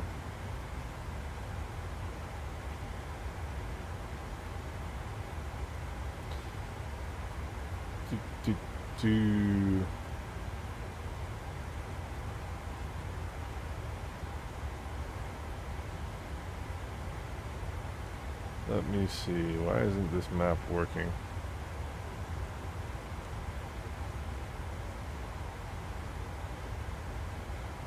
Alright. Miami to Dallas. You know what would be kind of fun is doing the longest.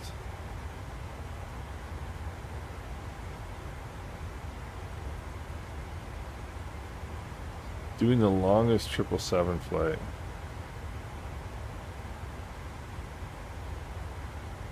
Alright, Miami to Dallas is a mere American Airlines 1219.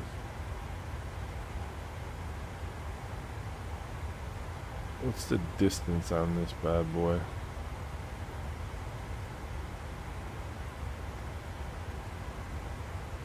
Yeah, British Virgin Islands. Oh, the British Virgin Islands are up. That's awesome.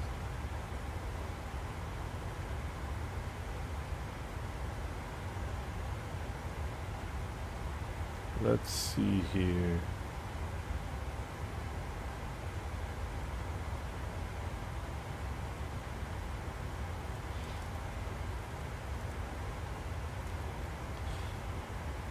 Stutters are getting insane. That's weird.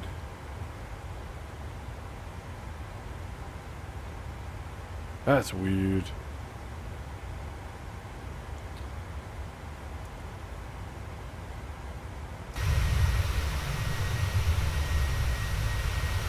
Right under there.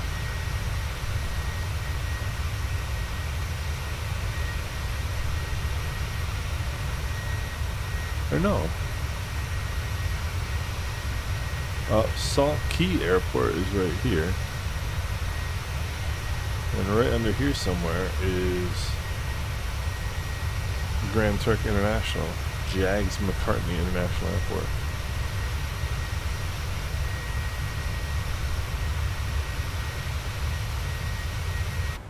I want to live in the Caribbean. Is that too much to ask? Is it really? It's not, is it? It's not.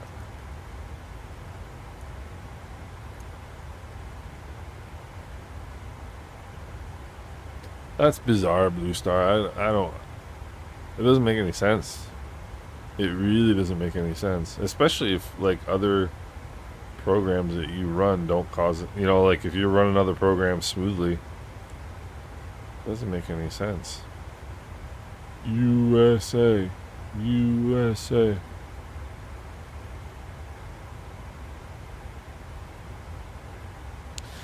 Chris, have you flown the CRJs? The CRJs are a lot of fun to fly. The CRJ 900 is a blast, and I'm actually really looking forward to a good 195 coming out. I know Flight Sim Studios they've got their early release out.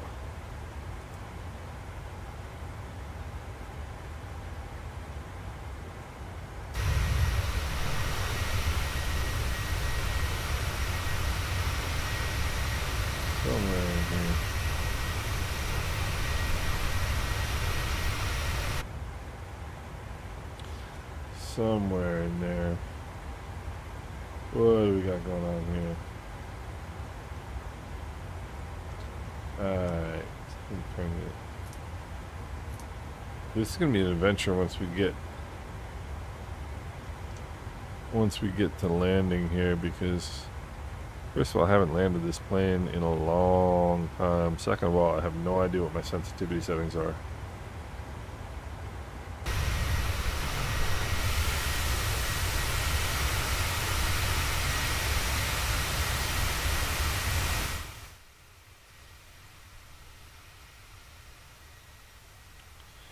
So it could potentially be pretty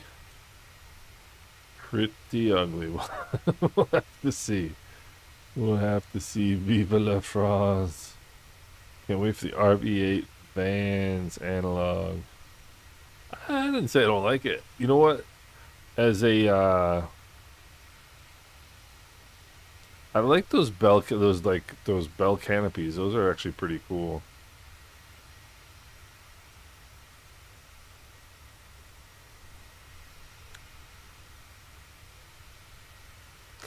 I don't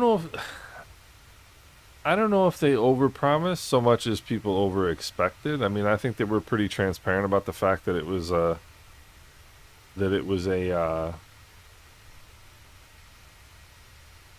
early release.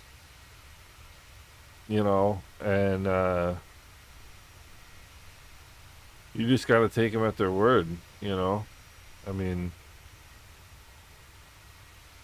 it's a pretty cool looking. I mean, I've flown in the 195 in real life, and I tell you what, the 195 is easily the most comfortable small airplane out. It's, you know, small jet I've flown in easily. That is a comfortable airplane. Oh, is that a comfortable airplane? Um,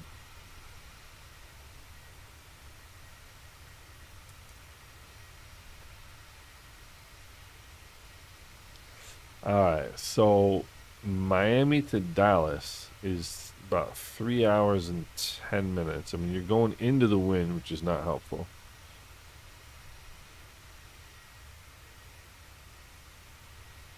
Oh, 30 minutes at taxi time. Ouch. 1,121 nautical miles.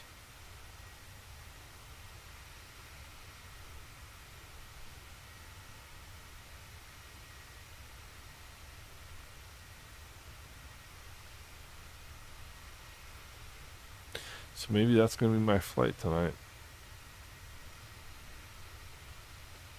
So for those of you who just joined, they have a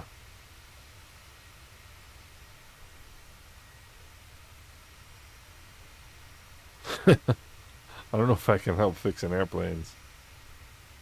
That's going to be a bit out of my skill level.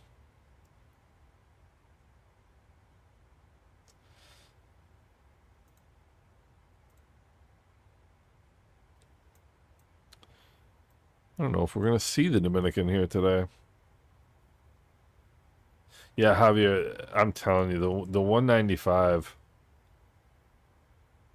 is so comfortable. It's so comfortable.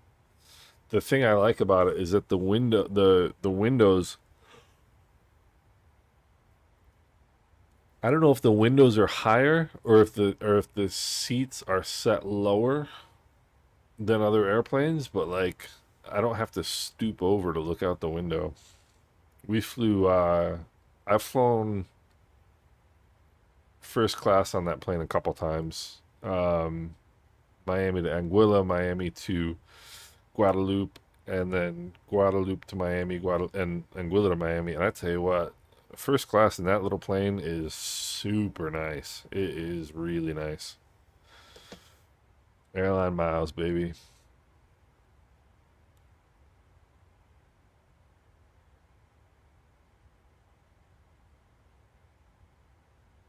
Yeah, I agree. Actually, I don't. The only really modern plane that I like a lot is the A350, the Airbus A350, which is weird because I'm not really an Airbus guy. But I mean that's why to me like the the 737, 777, like they're automated enough for me. They're automated enough and not too much. That's why I like them. That's what I like about them. Airbus, exactly. That's what I'm saying. So, what is this? It's from 7 p.m. to 11 p.m. So, if I fly...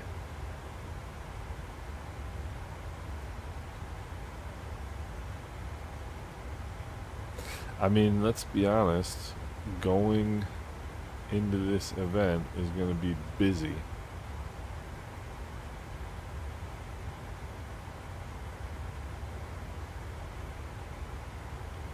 It's gonna be busy. But you know what? If I leave Miami at 7 p.m., if I load into Miami at 7 p.m., I should have no problem getting to Dallas by 2300.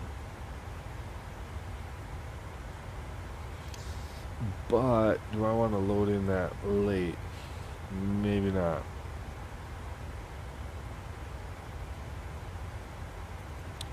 Let's see, MMYY. Where is that in the world?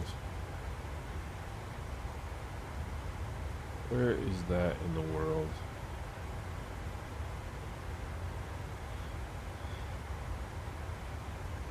You know, Ryan, I've been in touch with them. They're gonna bestow upon me one of their that plane, the P-2012. I feel cheesy about doing that. Like I wrote them an email and I was like, would you guys be willing to, let me have one of those so I can demo it on my channel? And of course they said yes, but I don't know, I feel cheesy asking for free stuff. Unless it's like a cheeseburger, I don't feel bad doing that. Let's see here. It's free food, I'm in. There we go. That's a little better, but that is... Ooh, we could do a CRJ flight from Monterey to Dallas. That'd be kind of wild.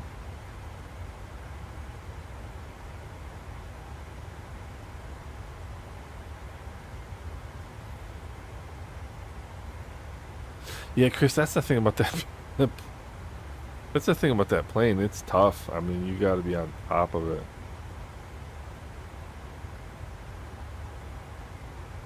It's not easy.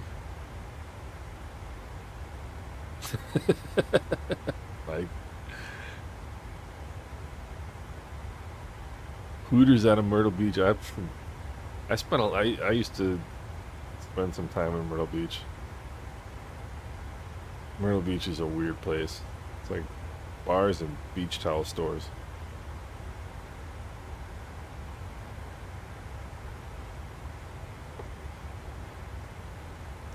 And there's nothing wrong with bars and beach towel stores. Yeah, Ryan, that is a cool plane too. I mean, there's a freeware one, right? Or not freeware, but it was one of the local legends. So I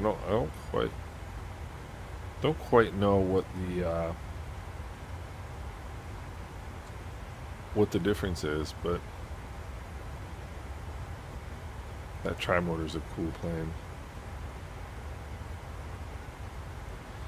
So where else could we fly into? Where else could we fly into Dallas?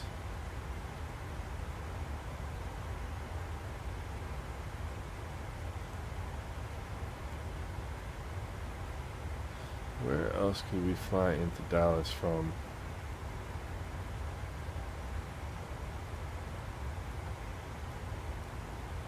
Trying to think.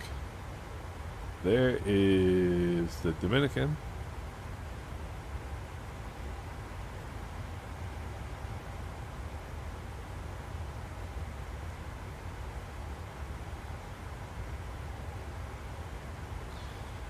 French fashion people coming down the runway. Yeah, that type of stuff is a little bit odd, isn't it? I think it's not pretty well done looking Hooters livery. They have a Hooters livery? That's funny.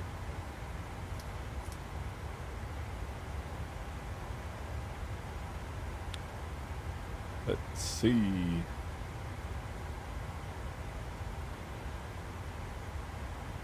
What do we have left here? What is it? Don't really have that much time. Most modern airliner? I would say probably, strangely enough, the Dreamliner, I would have to say.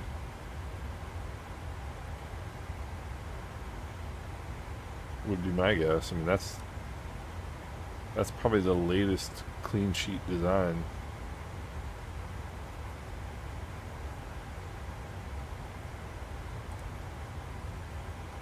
Let's see here. Let's see if we can do a step climb.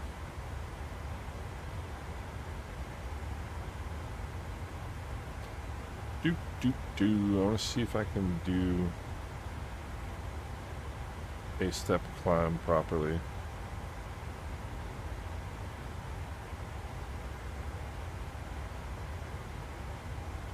That is going to save us 2.5. Alright, that sounds like a plan.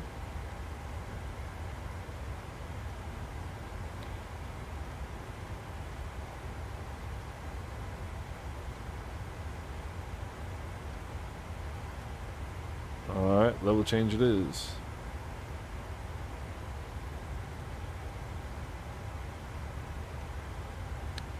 And off we go. Sort of. There we go.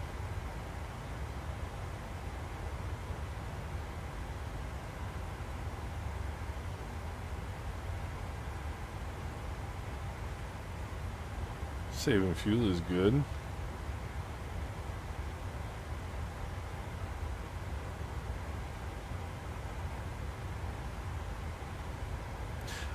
Oh, Schmarkash, is it, how come you can't get the 787?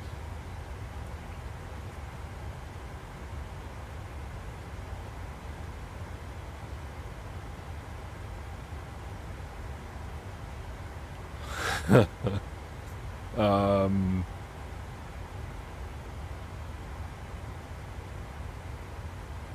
Ah... You know, it's funny, that was one of the...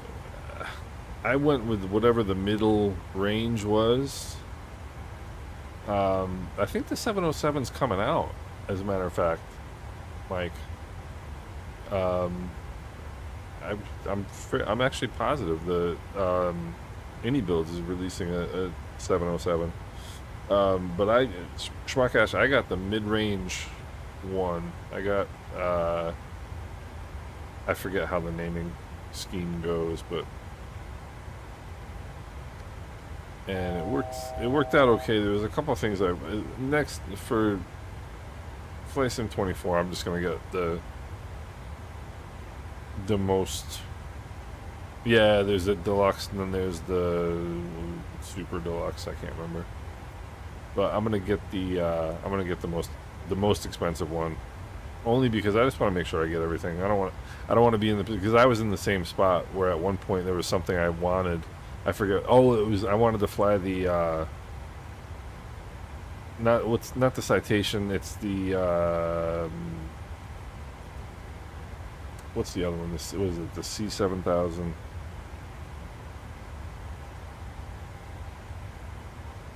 What was it called?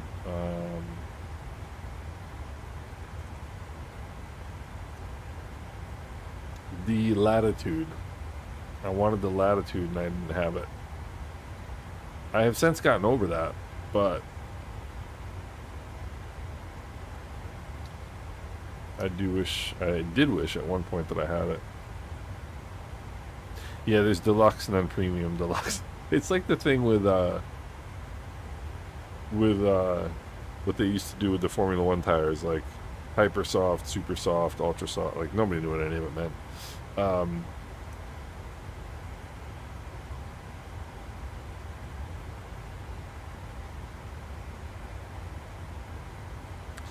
So, anyway.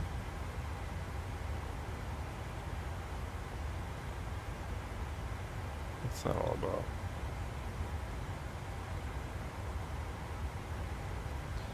So, we should get a new top of descent here pretty soon. Almost right. Did I saw the other day that Snoop Dogg was carrying the flag, or carrying the Olympic torch. I'm like, that's a little weird. I mean, don't get me wrong, I like Snoop, but that was a little odd. Why on earth would Snoop Dogg be carrying the flag, or the torch?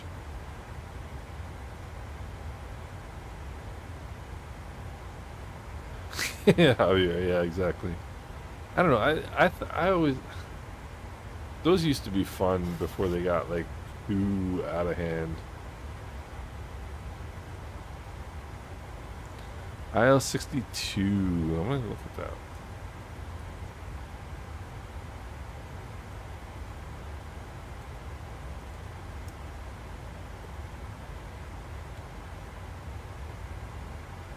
That's a weird looking. Yeah, that's a weird looking thing.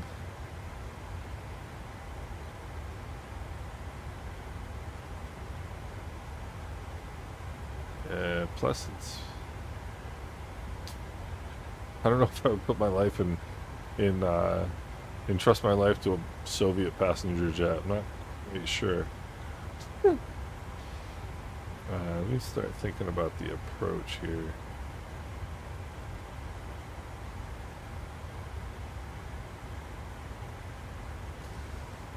Do I have it set up? I believe I do. Yep, RNAV 10.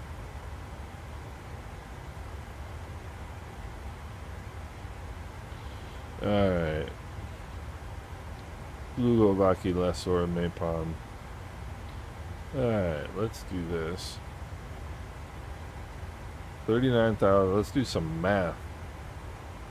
39,000 times 3 is 117. Look at me go, I think. Yeah, I'm guessing. Oh shit, that's right. That's break dancing in the Olympics. I mean, come on. Ay. Alright, 25. Go 15. Break dancing. I always like these debates about whether, like, is this a sport or is it a, you know, like golf. I mean, I love golf. Golf is not a sport. I love racing. I love car racing. Car racing is not a sport. Nothing is a sport where you can sit down doing it. Nor is it a sport if you can smoke or drink beer while doing it. You know, I mean, I suppose you could smoke while playing basketball, but they don't.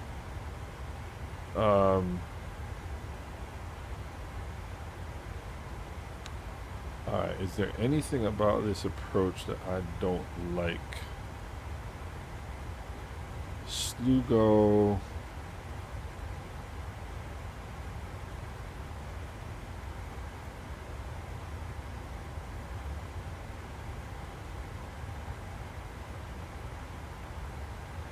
$2,600 or above. What are they actually going to bring me in at?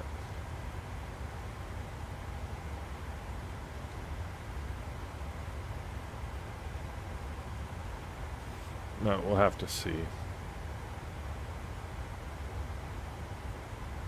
Yeah, I agree, Mike. I mean, I just, the baseball in the Olympics doesn't make any, I don't know, just doesn't make it. Baseball's not one of the, like, basketball is a sport where you can play the game in like an hour and a half, and it's, you know, and it's an international sport. I mean, let's be fair. Baseball sort of is, but it's not. I mean, like, soccer in the Olympics makes perfect sense.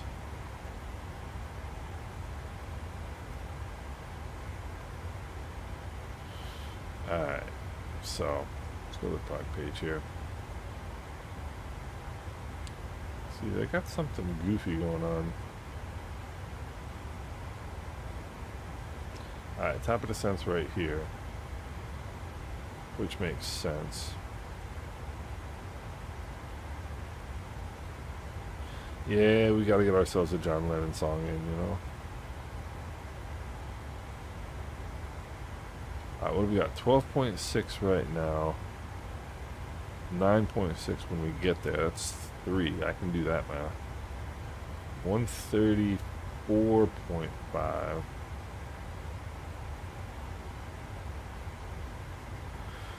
That's math I can do.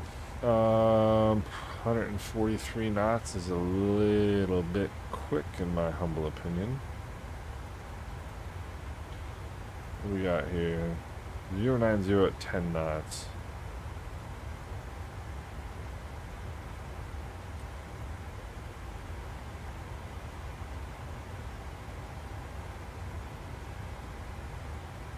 I kind of think I'd like to go.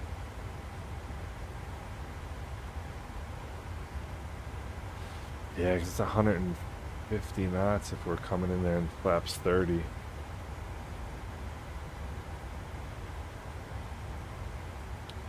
That's kind of quick in my humble opinion. Let's see what...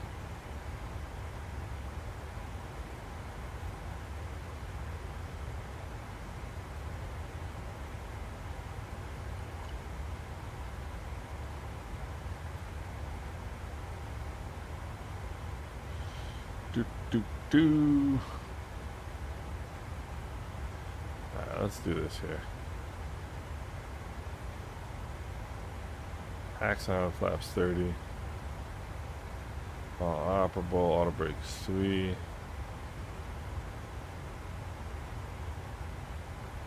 Yeah, see, I mean that gives me only 1,300, well, 1,500 feet to play with. Flaps 40. Me like he flaps 40. Me like he flaps 40. I'm going flaps 40 on this one.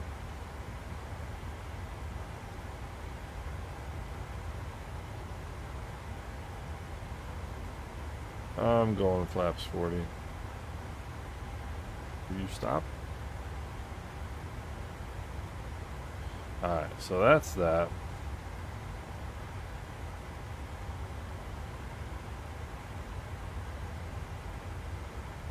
That's that. Now, rounders. I don't even know what rounders is. Remember hearing about rounders on Top Gear one time.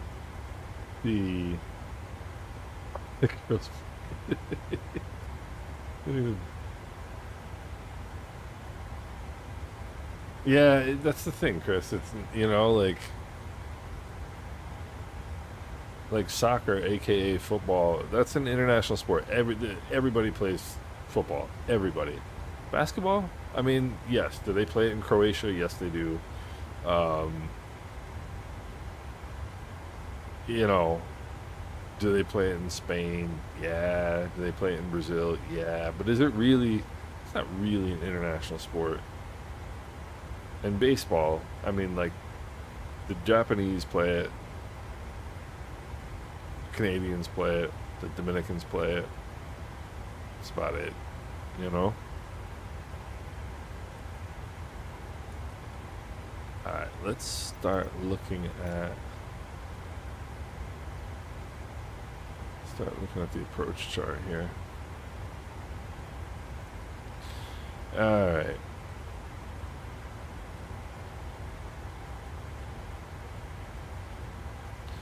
We are going RNAV. Well, what's the weather again?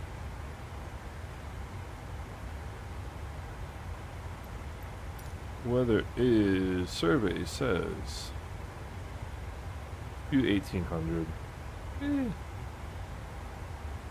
Should be too big a deal. Alright, so. Yeah, basketball's not bad. I mean, I think it used to be a lot more fun, but basketball is a lot like soccer. They need to expand the field again because, like, 30 years ago when guys were like half the size, it was a different story. But like in football, like, the players are so fast now. They cover so much more ground than they used to. I think they need to make the playing field bigger. 160. 1-1 gusting 20. That's gonna be fun. Oh, it's Miami. Let's see here.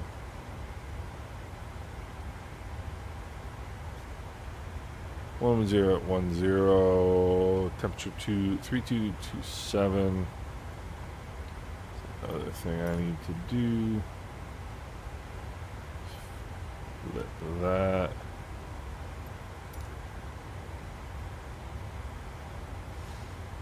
Alright, so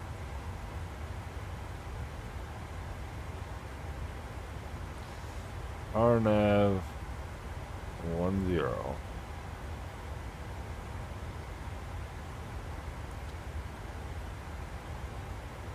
Yeah, Chris, yeah, you're right. I used to watch football, like American football, a lot more than I do. I don't watch it at all anymore. Alright, RNAV approach. No radios to tune. Final approach course 096. Glide slope intercept is lessor at 1700. LNAV. Yeah, I mean, so it is going to be a 700. So decision height is 700. Not really a decision altitude, but we'll call it that.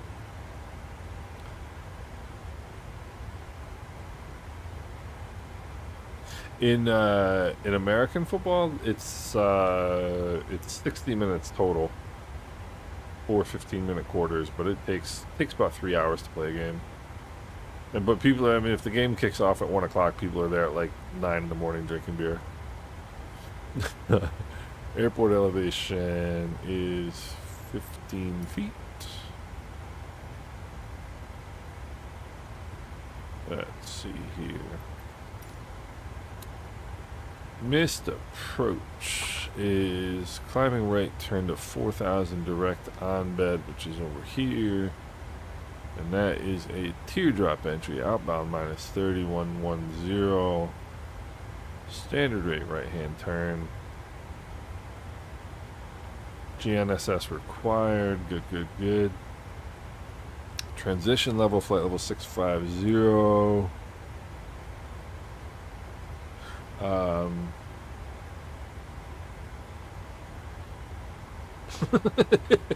Javier, how true is that? This is missed approach point. Oh, distance to Maypon, okay. 2 miles to Maypon, 1340, 1020, so that's a standard descent rate. Alright, Avaki at 2600, lessor at 17, glide slope intercept, 3-degree glide slope. Missed approach point is 2 nautical miles from the runway threshold. It's actually 700 feet. Ground speed's gonna be about 140, gonna be less than 140, so hopefully about 700 feet a minute descent. Pappy's on the left hand side. Constant descent, final approach. So we get a pseudo glide slope. Decision altitude is 700 feet.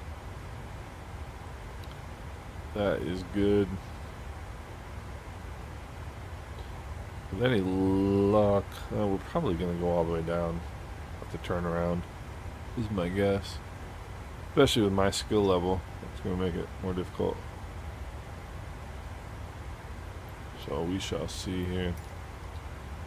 What do we got going on? Where are we?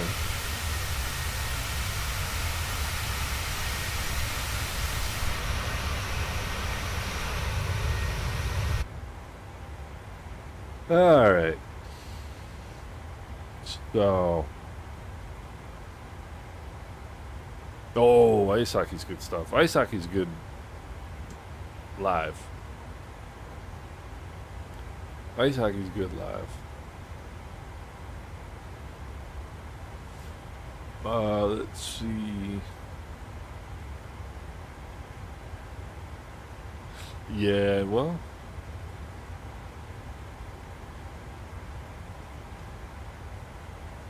I don't think that's an unreasonable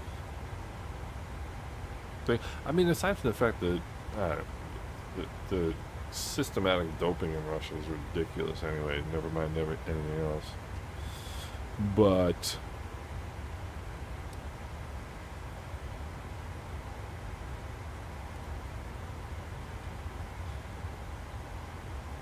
see, it's stuck on this step point, but see top of descent.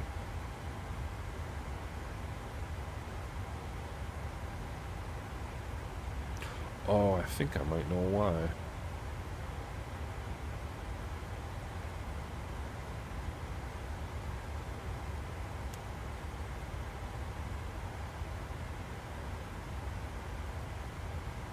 So MCP altitude. Why? We're at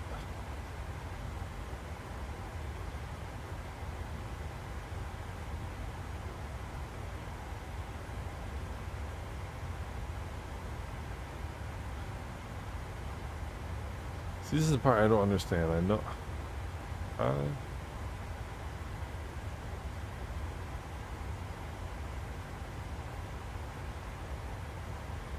Yeah, Chris, you're absolutely right about that.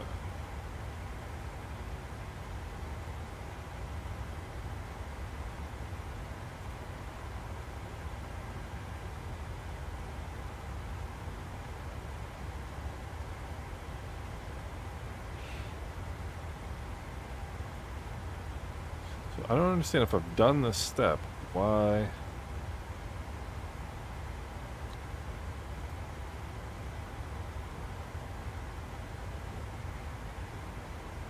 I don't get it.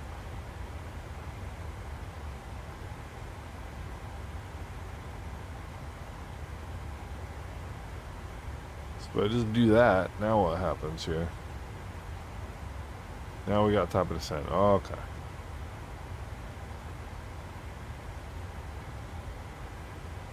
Alright.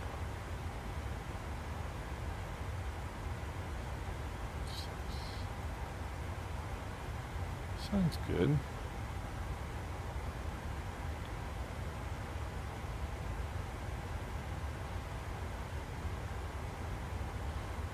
Alright, so things are looking pretty good.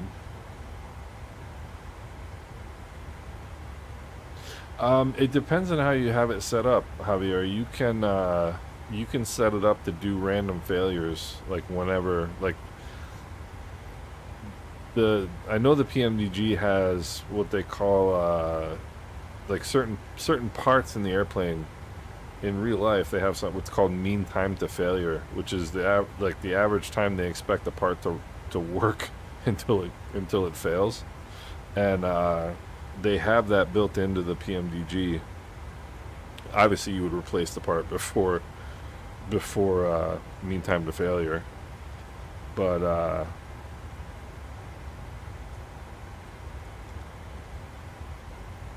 even in like, set this down to 2600, even in like the Islander that I fly all the time, you can set, I forget what it's called, but it's in the settings when you set up the flight. I don't know if it's in customization, but you can set it up so it'll do failures like whenever, and you can set it to have a failure within the next 5 hours. You can set it to have a failure within the first 30 minutes of the flight. You can whatever it is, engine failure, hydraulics failure, instrument failures, or you can just set it to run realistically, and the plane will have a failure whenever. Where are we? We are coming up on Puerto Rico. There we go. Hello, Puerto Rico. How are you doing today? I haven't made this flight in so long.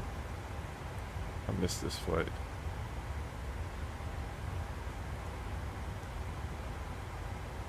Honestly, I miss doing this flight.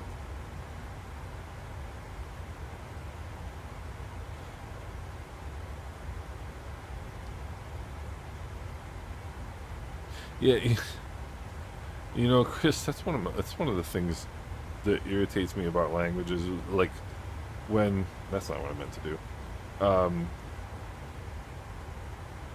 Like anybody who's ever been to Budapest, they pronounce it Budapest in English, and I'm like, it's not Budapest, it's Budapest.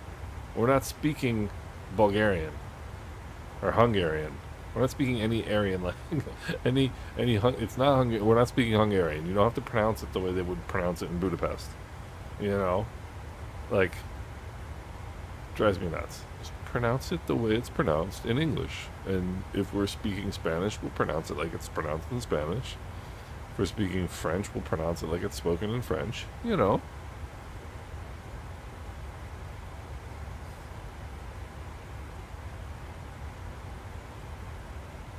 Yeah, but Javier, I think to Ukrainian, if you're speaking to them in English, it is Kiev.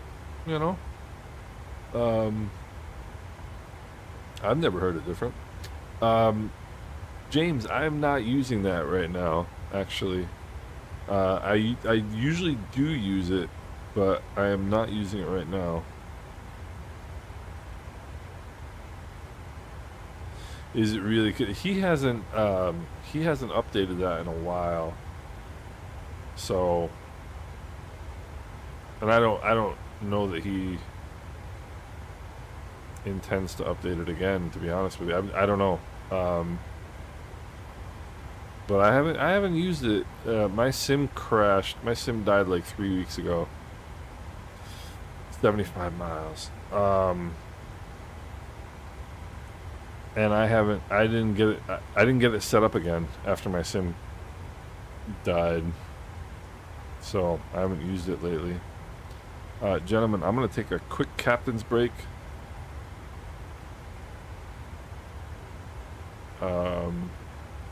Well, you know, Chris, it's a weird question because they're, you know, obviously the event is in Paris, so, you know, you figure, I mean, obviously they're probably making speeches in, or, you know, introductions, all that stuff in French and in English. I don't know. It's nothing I'm too worried about. Nothing I'm too worried about. But I'll be right back, guys. I'm going to take 2 minutes. I will be right at the back, and then we're going to get set up for the approach into Princess Juliana.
All right, we're back. So I have a question for you guys.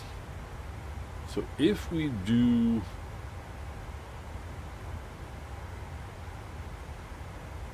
the flight to Dallas tonight, which I think I'm gonna do we fly it in real time, which means it would be a night flight?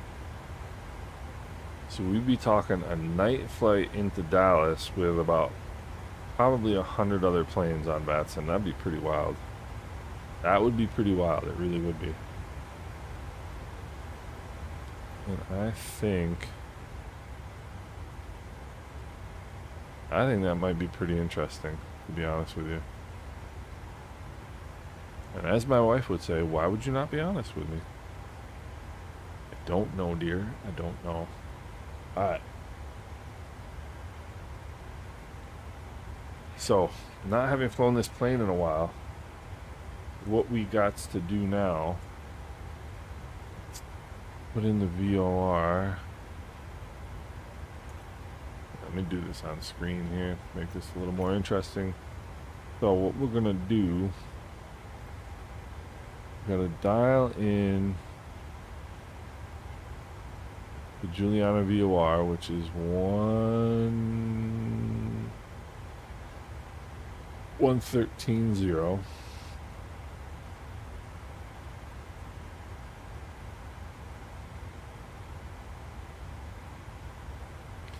And the reason we're doing that is because I want to know where I like the Olympics in general. I think the Olympics are pretty cool. I want to make sure that we know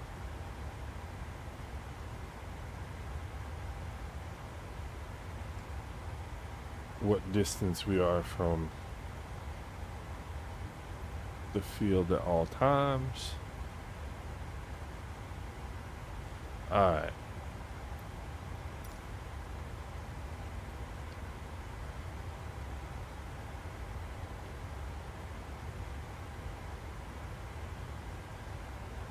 See, I wish...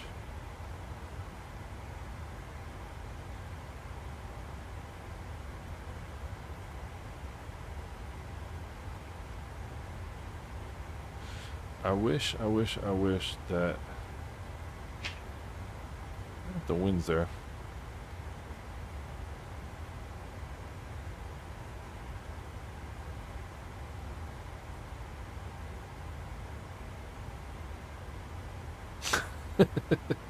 You mean Einstein?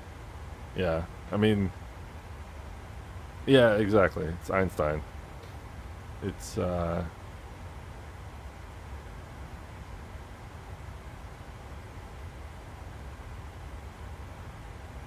what's funny is if I'm speaking in German,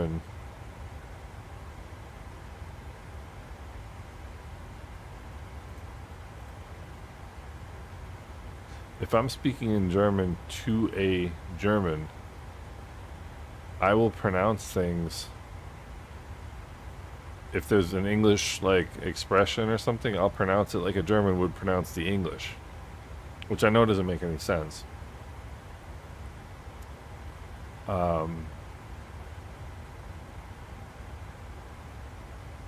But that's what I do.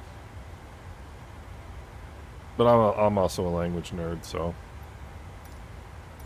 there is that. Let's get the weather.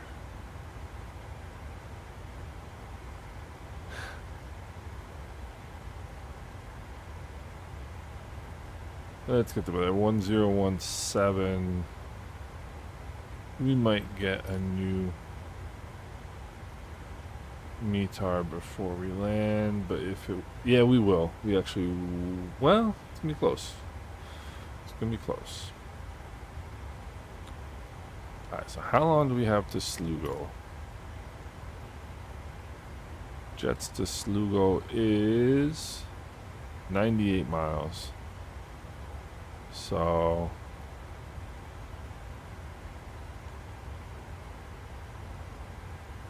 Alright, well, we'll see.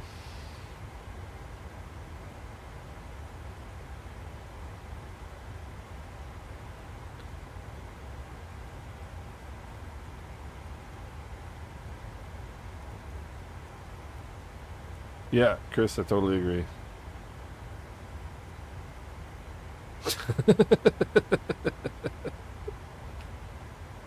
I like that, Mike.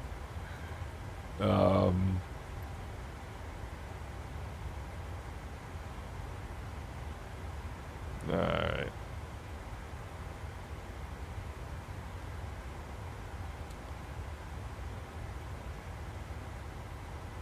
So, there we go. That's what we're doing.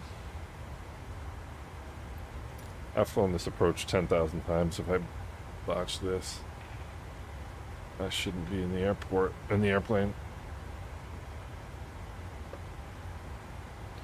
The thing that's going to be weird is I don't know what my...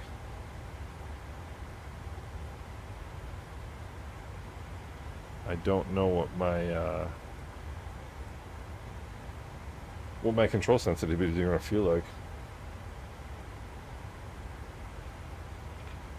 I don't know. So we're going to have to find out, right? Find out one way or the other. One way or the other.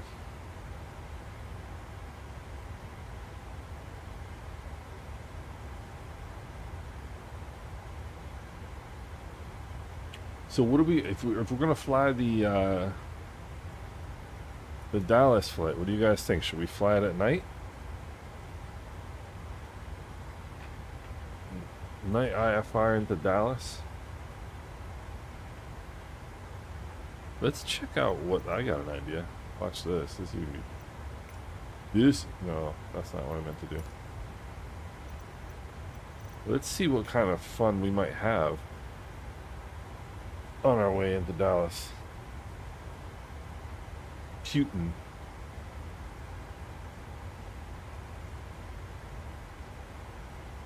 Putin, that's what I would call him. Let's see. KDFW.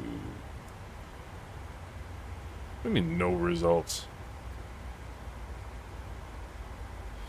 Alright. Terminal aerodrome forecast. Alright, so tonight it's going to be 120 at 5, 6 miles or greater, which means unlimited. Scattered 4, broken 12.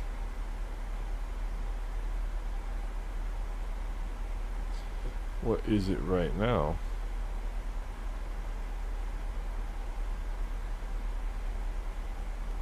Few 2500, broken 3500.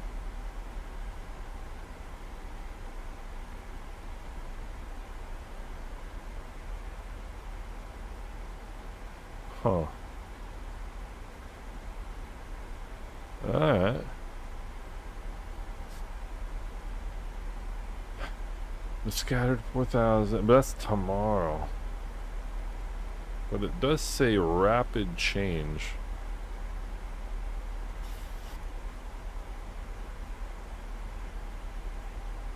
But even that's overcast 1900. That's not too big a deal. Alright. Now it's time to get... Yeah, Mike, I noticed that thing about Turkey. What did they do? Just change the name of the country entirely? I noticed that.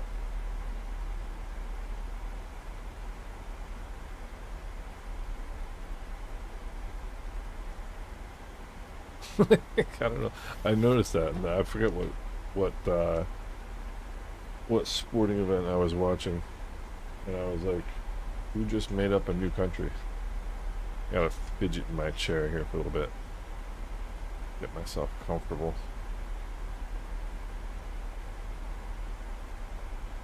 How's the background noise of the plane compared to the voice? Is it a little too loud, or is it alright?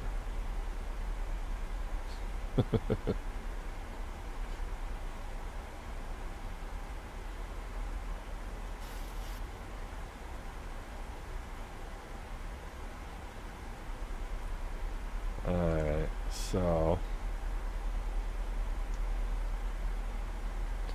let's see here.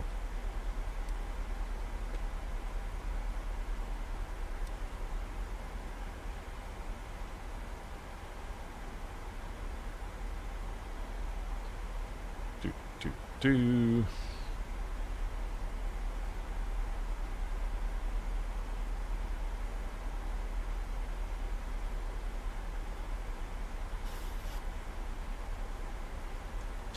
110 to the VOR. Let's take a look and see if we have any ATC. I don't think so. No ATC.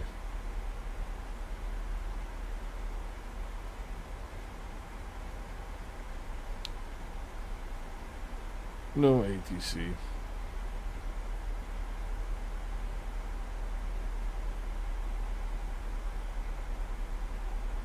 Alright, British Virgin Islands coming up here.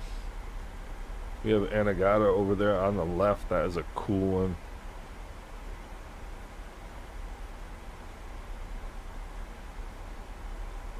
Yeah, what's funny is I can read the Cyrillic alphabet. I took Russian in college, but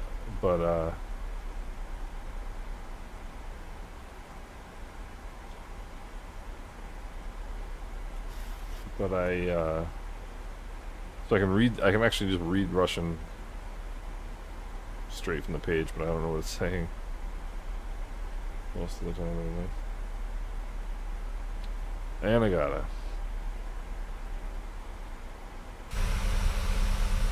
And then we've got St. Thomas, St. John.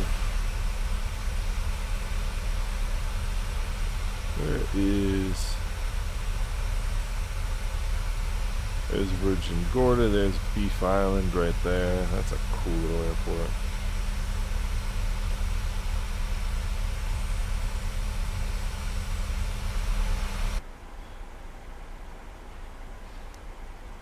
That is a cool little airport.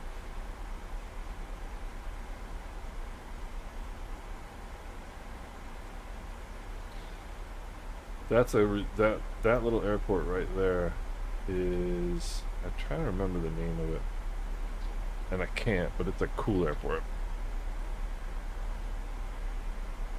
I have to fidget. I don't know if you guys know that. I gotta fidget to get myself ready. I don't know why my traffic, my rings aren't showing up here.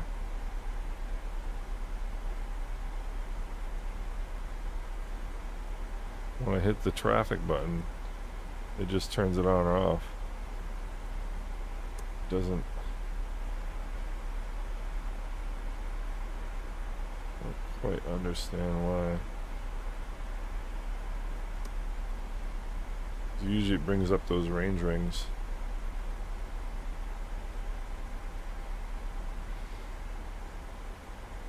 Which are helpful.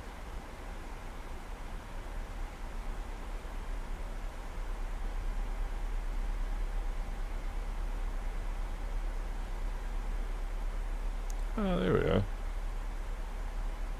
Yep, there is East Island Airport right there. Great airport. And then Virgin Gorda Airport is right there. It's another really cool little airport. Javier, I do not believe so. There's nobody on right now. But there's always a chance that somebody will jump on at the last second, which always throws me. But we shall see.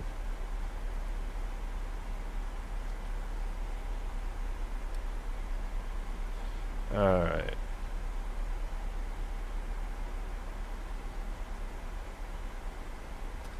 Yeah, we're going a hair too fast here.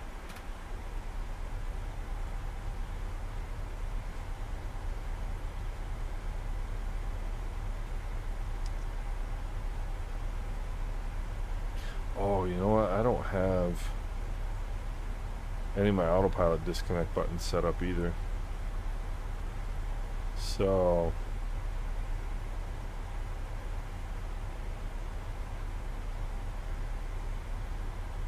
I mean, that's pretty much the same thing, Chris, you know? Autobus. It's the same thing in Russian, actually. Autobus. Autobus? They just kind of emphasize the letters differently. You know, like the syllables a little differently. I don't think there's really any big difference in it.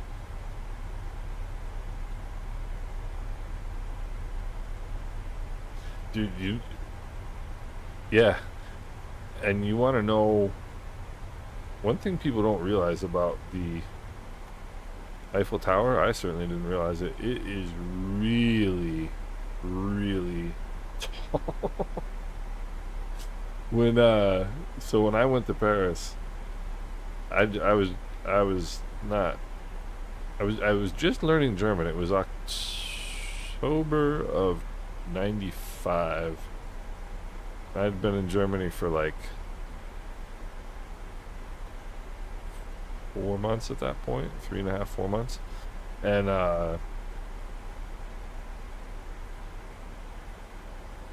my host brother was like, let's go up to the top. We were on because there's 3 levels to the Eiffel Tower. There's the lower level, the second level, which is about, the lower level's not that high. It's maybe, I don't know, 50 feet, 100 feet. The second level is higher. It's probably about 25% of the way up, maybe 30% of the way up. The third level, you get in this elevator and you go up you go up like this. You go like doink, doink, doink, doink in the elevator. And it is really, really high. And you get up there at the top, and it's like, I don't know, maybe 30 feet square. So like, I mean, it's not that tall, or it's not that big when you're up at the very, very top. And if you turn one corner, it can be like perfectly calm on one side that you're standing on because the wind is getting blocked. And then you turn the corner onto the next side and the wind can almost knock you over because you're, 1,000 feet in the air. Freaking crazy. It is tall. Scared the daylights out of me. I had no idea it was going to be that tall. Alright, we're looking, what are we, 25 miles from Slugo. Looking at about, I'd like to be under 11,000 feet at Slugo if I can.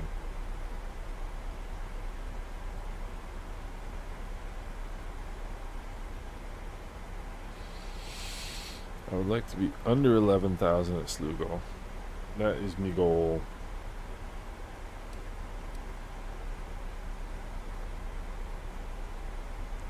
Let's see here.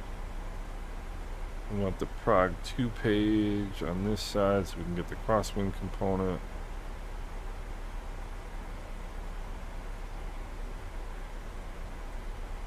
And I want the legs page over here.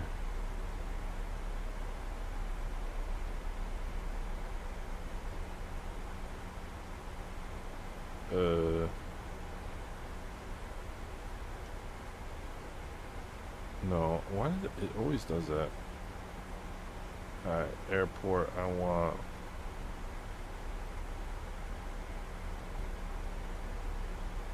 that pinned, and I want that pinned. Alright.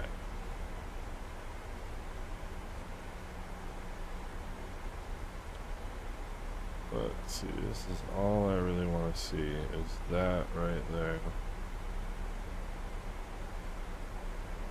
Perfect. Alright.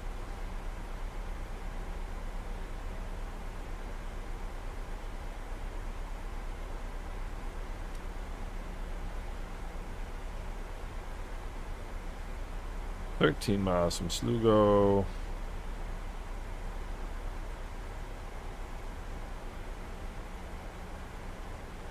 Yeah, Chris, I totally agree. I totally agree. It's such a weird... It's like... I mean, Erdogan's kind of a weird dude, but I guess it's like...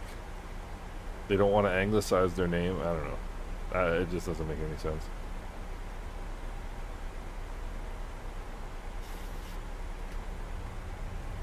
Little bit of speed brakes.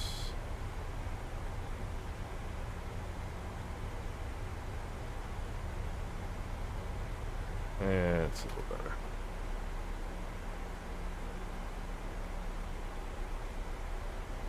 Yeah, Chris, I mean, I completely agree. Yeah, Mike, I mean, I'm telling you, it is tall. But the third level, the top level that you can go up to is really small. It's really small. Alright. We are going to be under 11,000 feet at Slugo, which is good. That makes me feel comfortable. We'll go.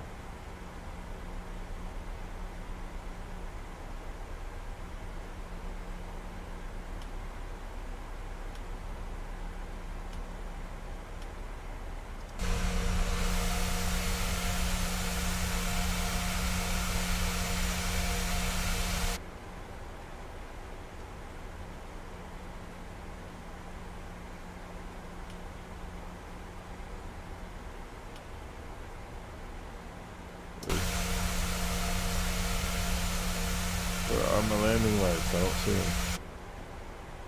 Alright, let's go. Fasten seatbelt signs on. Alright.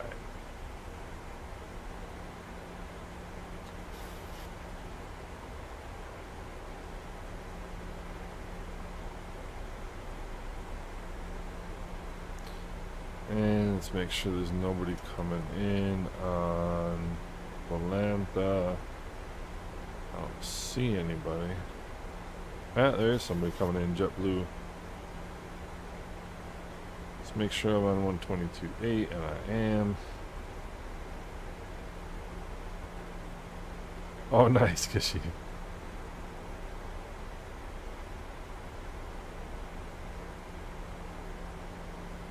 Oh, no way, Chris. That's awesome. Where is that? It's gotta be in. Oh, you're in Colombia. Alright, we're coming up on 25 miles.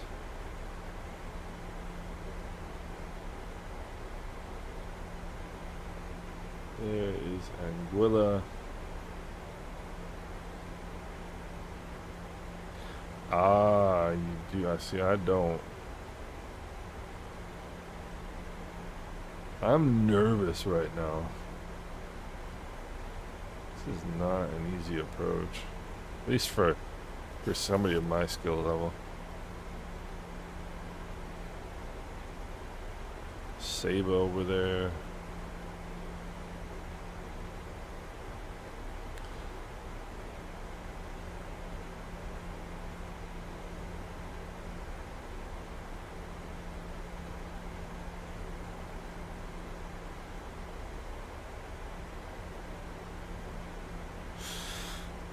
I'm trying to decide.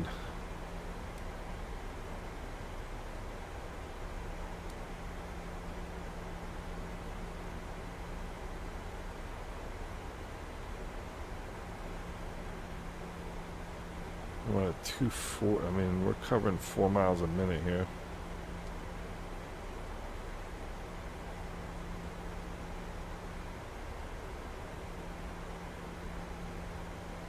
Minutes to Avaki.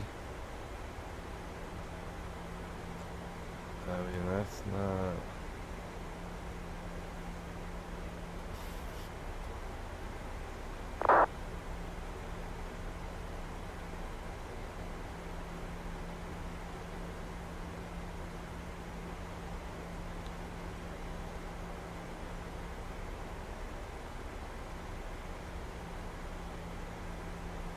That's not a whole lot of time.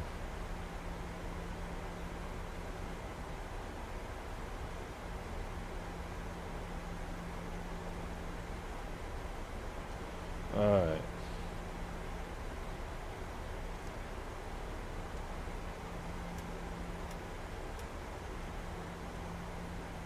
See.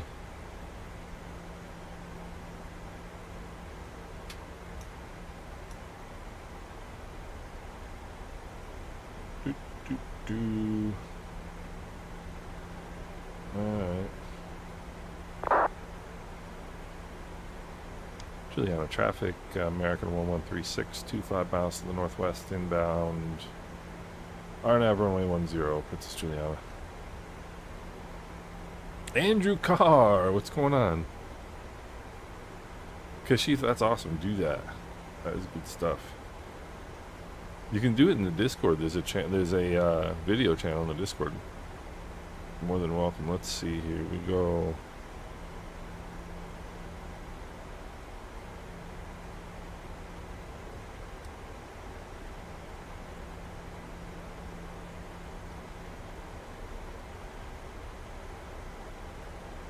Alright. Speed intervent. I want 205.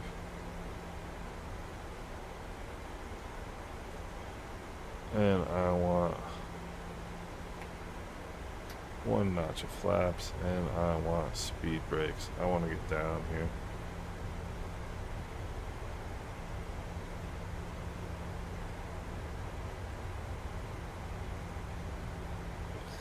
I'm just eyeballing this. It feels high, and I know it's going to be a steepish descent,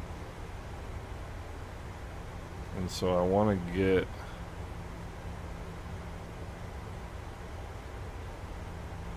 set up. Yeah, Andrew, we are rocking a new microphone today. How's this sound?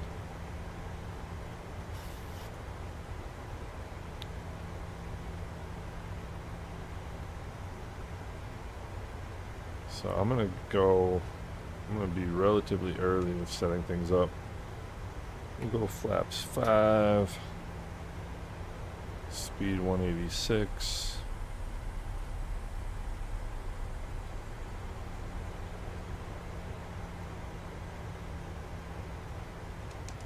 So we got this weird like layer over here. Good, thank you, Andrew. I'm glad to hear that. That was the one consistent thing I heard over time is to upgrade the old microphone. Alright, there's 186. So let's arm the speed brakes. Auto brakes are armed. Or auto brakes are set. Flaps 5.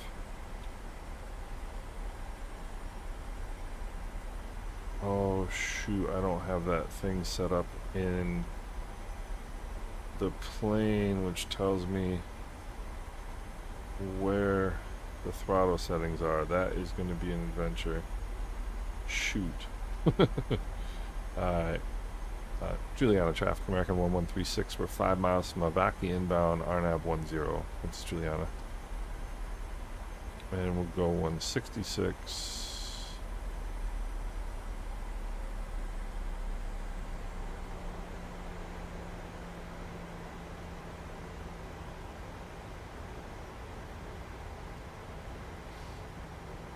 Alright, this looks a lot better to me.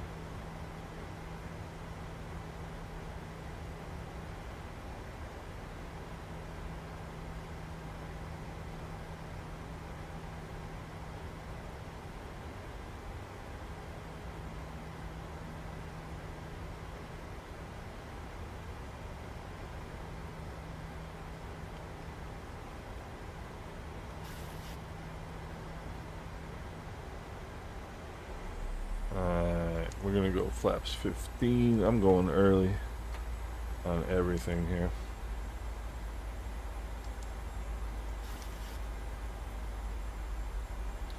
Juliana, traffic American 1136, turning a 10-mile final, runway 10, Princess Juliana.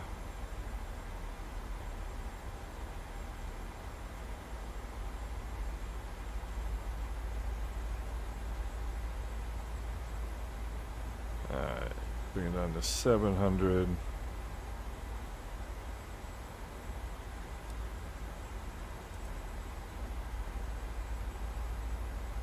Got traffic probably 20-25 miles. Juliana traffic at 144, attention to holding green wrong left. Juliana ground. Yeah, that's him right there. He's probably 20 miles in trail. Alright, now we gotta go 141.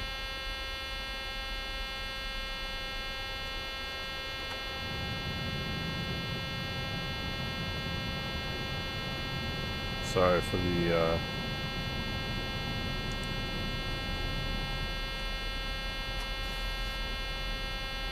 yeah, I know. Sorry guys. Uh-oh. Yep, give me some more juice. There we go. Sorry.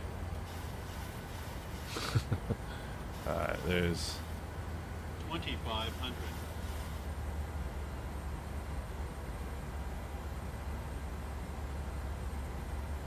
so I have to basically guess where the throttles are going to be, which is not good.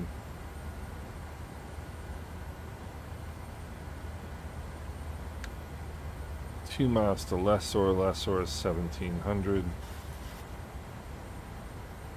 We're right about on it. Juliana traffic, JetBlue 2762, passing Gouda. Flight over 3, descending maintain 6,500, correction, descending maintain 1,600, inbound Delora. After we do that. Alright, so he's about 30 miles from Avaki. Alright, Lessor, we want 1,700. We got a half a mile to go. And we'll go flaps 40. We already are flaps 40. Alright, speed brakes are armed. Auto brakes are set. The lights are on. Engine starters on continuous. Let's get those throttles back to about 60 is what we want. 65. Alright.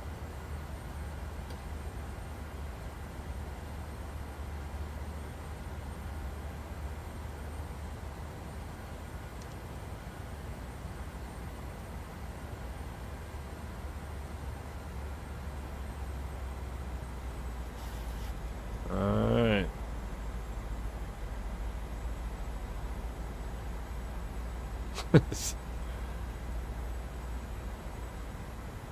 Alright, 60% N1, that's about what we want. So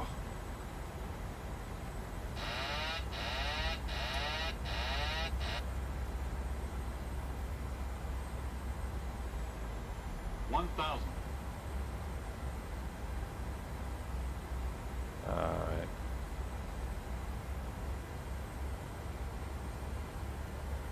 Got a little bit slow there because I couldn't get my throttles armed. Juliana traffic, American 1136, 3 mile final runway 10, Juliana. We are way slow now. Traffic. Traffic.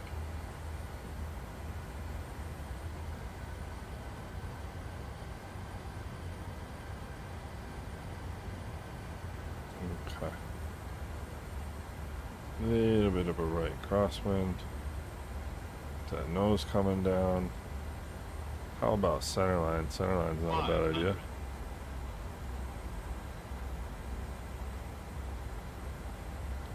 Controls are way too sensitive. Traffic, JetBlue 3762, just lower. Way too slow. 5,100 descending 2,600 inbound Yuluba. Way too slow. 100. 50. 40. 30. 20. 10. Just got it down. Juliana traffic, 144 heavy. Taxi and hold and wait. Runway 10 via Bravo Alpha, Juliana traffic.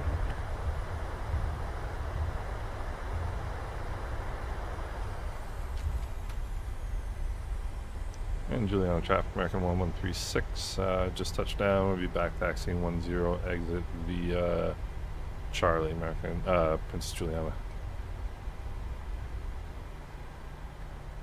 Alright, that wasn't too bad.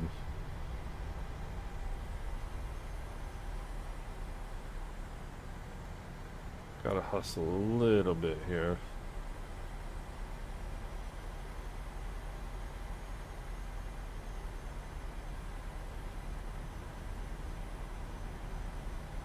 Alright, he shouldn't take the runway because there's traffic behind me. If I can't get off before he needs me to, he's going to have a difficult time, but he has done what he's done.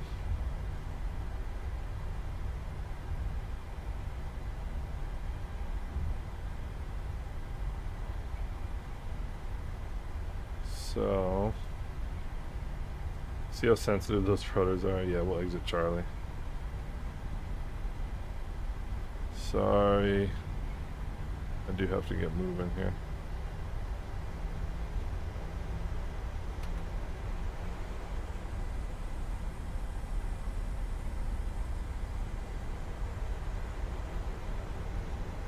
Yeah, I mean, it wasn't too bad. And yes, that was a warning horn. I think the warning was that I'm flying. I think that was the warning.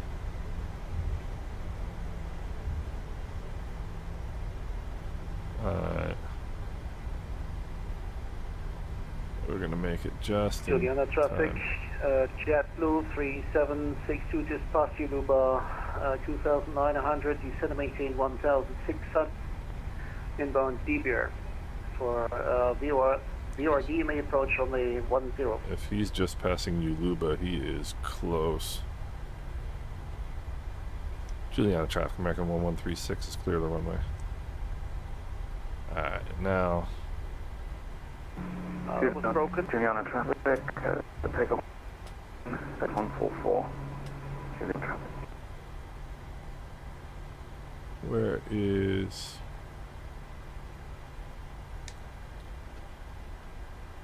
No, come on, don't do this to me. Come on, please. Thank you. Alright, yeah, if he's at Uluba, that is going to be tight. That jet's got to get out of here. That's why you don't take a runway. If there's other, you know, you have incoming traffic. He doesn't know whether I'm an idiot or not. You should wait to take that runway.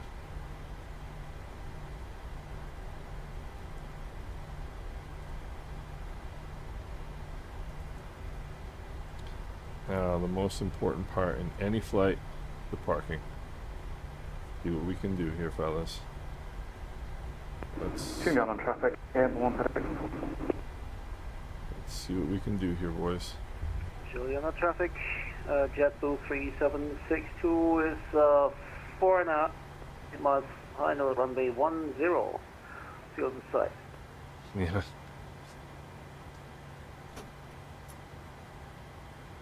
Let's go APU.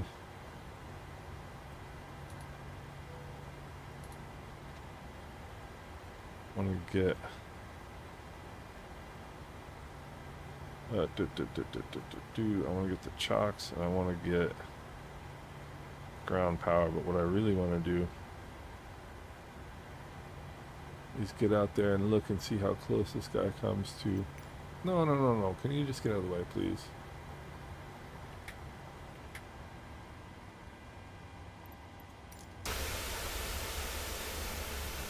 Oh, where he? Okay, he's gone then. Or no? Tell me he's not sitting there on the end of the runway.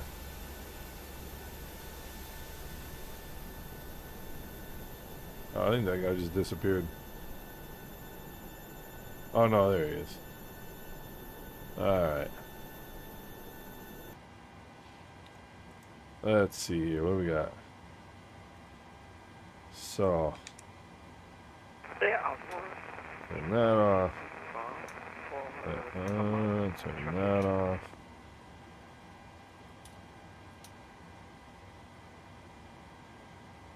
Let's see. Turn these off. Sorry guys, I'll be right back here with you. Come on. Hate how sensitive this thing can be. Alright, we'll go down. And we'll go ground power. And we'll kick off the APU. U-bleed coming off. We need air conditioning, please. Thank you.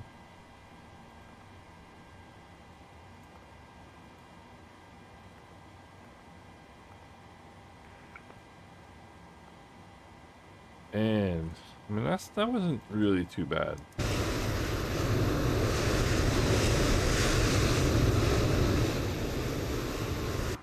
That wasn't really too bad. I'll get right to the comments here in just 1 second, gentlemen.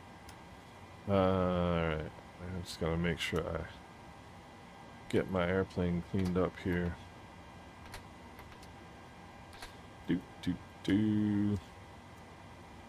And let's turn. Juliana traffic, Condor at question JetBlue 3762, backtrack runway 10, vacating via Charlie. I'll turn the packs off now.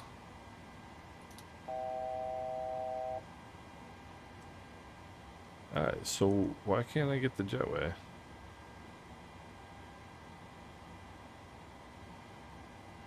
I don't don't know why I can't get the jetway. But in any event, let's see here.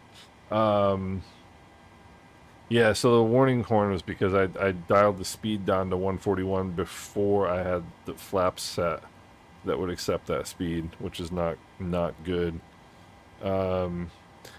Chris, that's awesome. That you made the whole flight. Bombasso, thank you, good sir.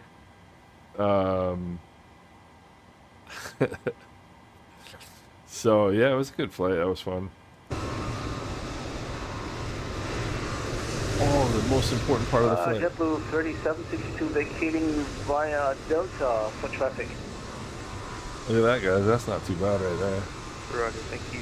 Victor Bravo, Bravo, the traffic show 510. Oh, we got another plane coming in. All right, let's see how this guy does.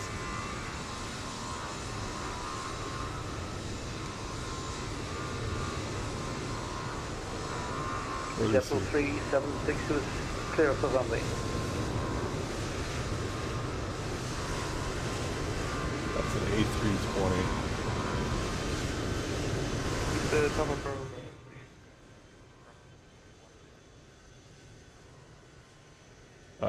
Went around.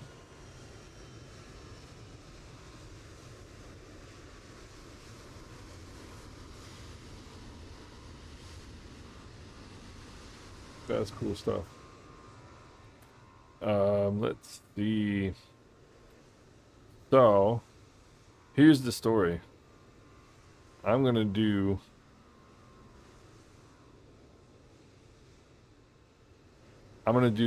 Miami to Dallas at 7 o'clock. That's the story. Oh wait, what was my? Let's see here. Touchdown was 206 feet per minute. That's not too bad. That's not too bad. 2 hours, 32 minutes flight time.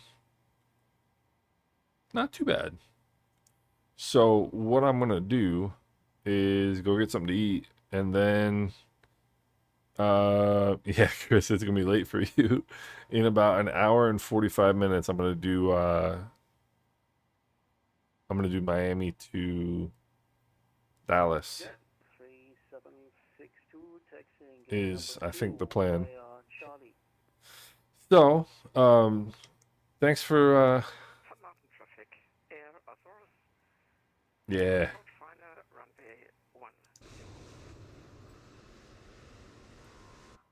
Let me see. I'm just gonna switch the radio so I don't have to listen to that anymore. So yeah, I think I'm gonna do the the Dallas flight. That's gonna be fun with a ton of people, and everybody's gonna be watching XP72. I'm sure he's gonna do that flight too, but I'll do it myself just for some fun.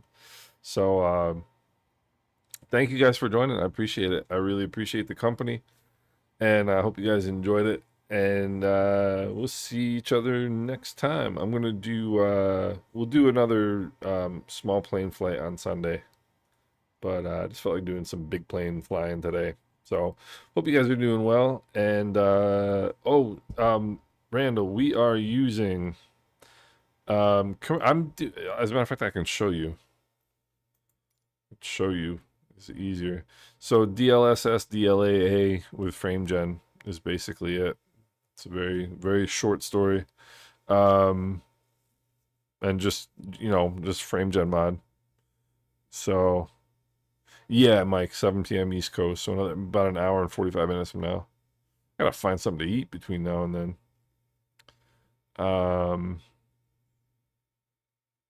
And this is the rest of my fun here. And one thing I need to do is I'm gonna do. Oh, okay. Oh, all right. I didn't realize I had this. That's interesting. Okay. Yeah, I need a lot more. Let's see. Oh, we need a little bit of an extremity dead zone here. And a little bit more of that. Cool. Alright, so those are me settings, Randall. And yeah, so we'll about another hour and 45 minutes. We'll be back for some more. I want to see if I can find a 777 flight to Miami. Maybe fly the 777 over instead. So, Shmarkash, I don't have GSX. I never got into that. And normally, I don't know why it's not letting me do. Oh, well, that's why.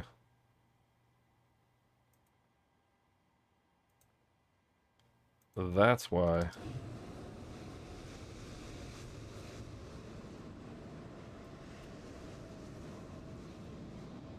As usual, operator error.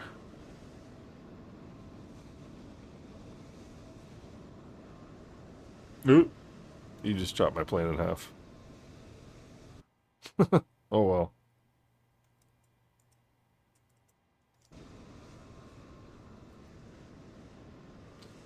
He just chopped my plane in half, but that's alright. Now we're stuck in Princess Juliana. But yeah, Sparkash, I've never gotten into that, into GSX. Mainly because I just, like, usually when I'm flying jets, you're welcome, Randall. Usually when I'm flying jets, I'm like kind of in a hurry to get off the ground, you know what I mean?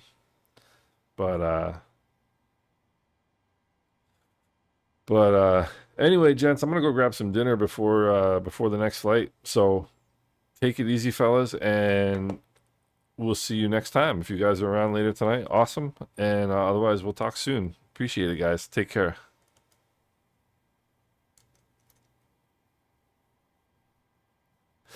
Yeah, I've heard good things about it, Schmarkash, but I'll have to look into it. I'll have to look into it. But you know, to me, it's like another thing to configure and but it's. I also know like a lot of people love that program, so we shall see. All right, gents, take it easy. I will see you guys soon, and take it easy, guys.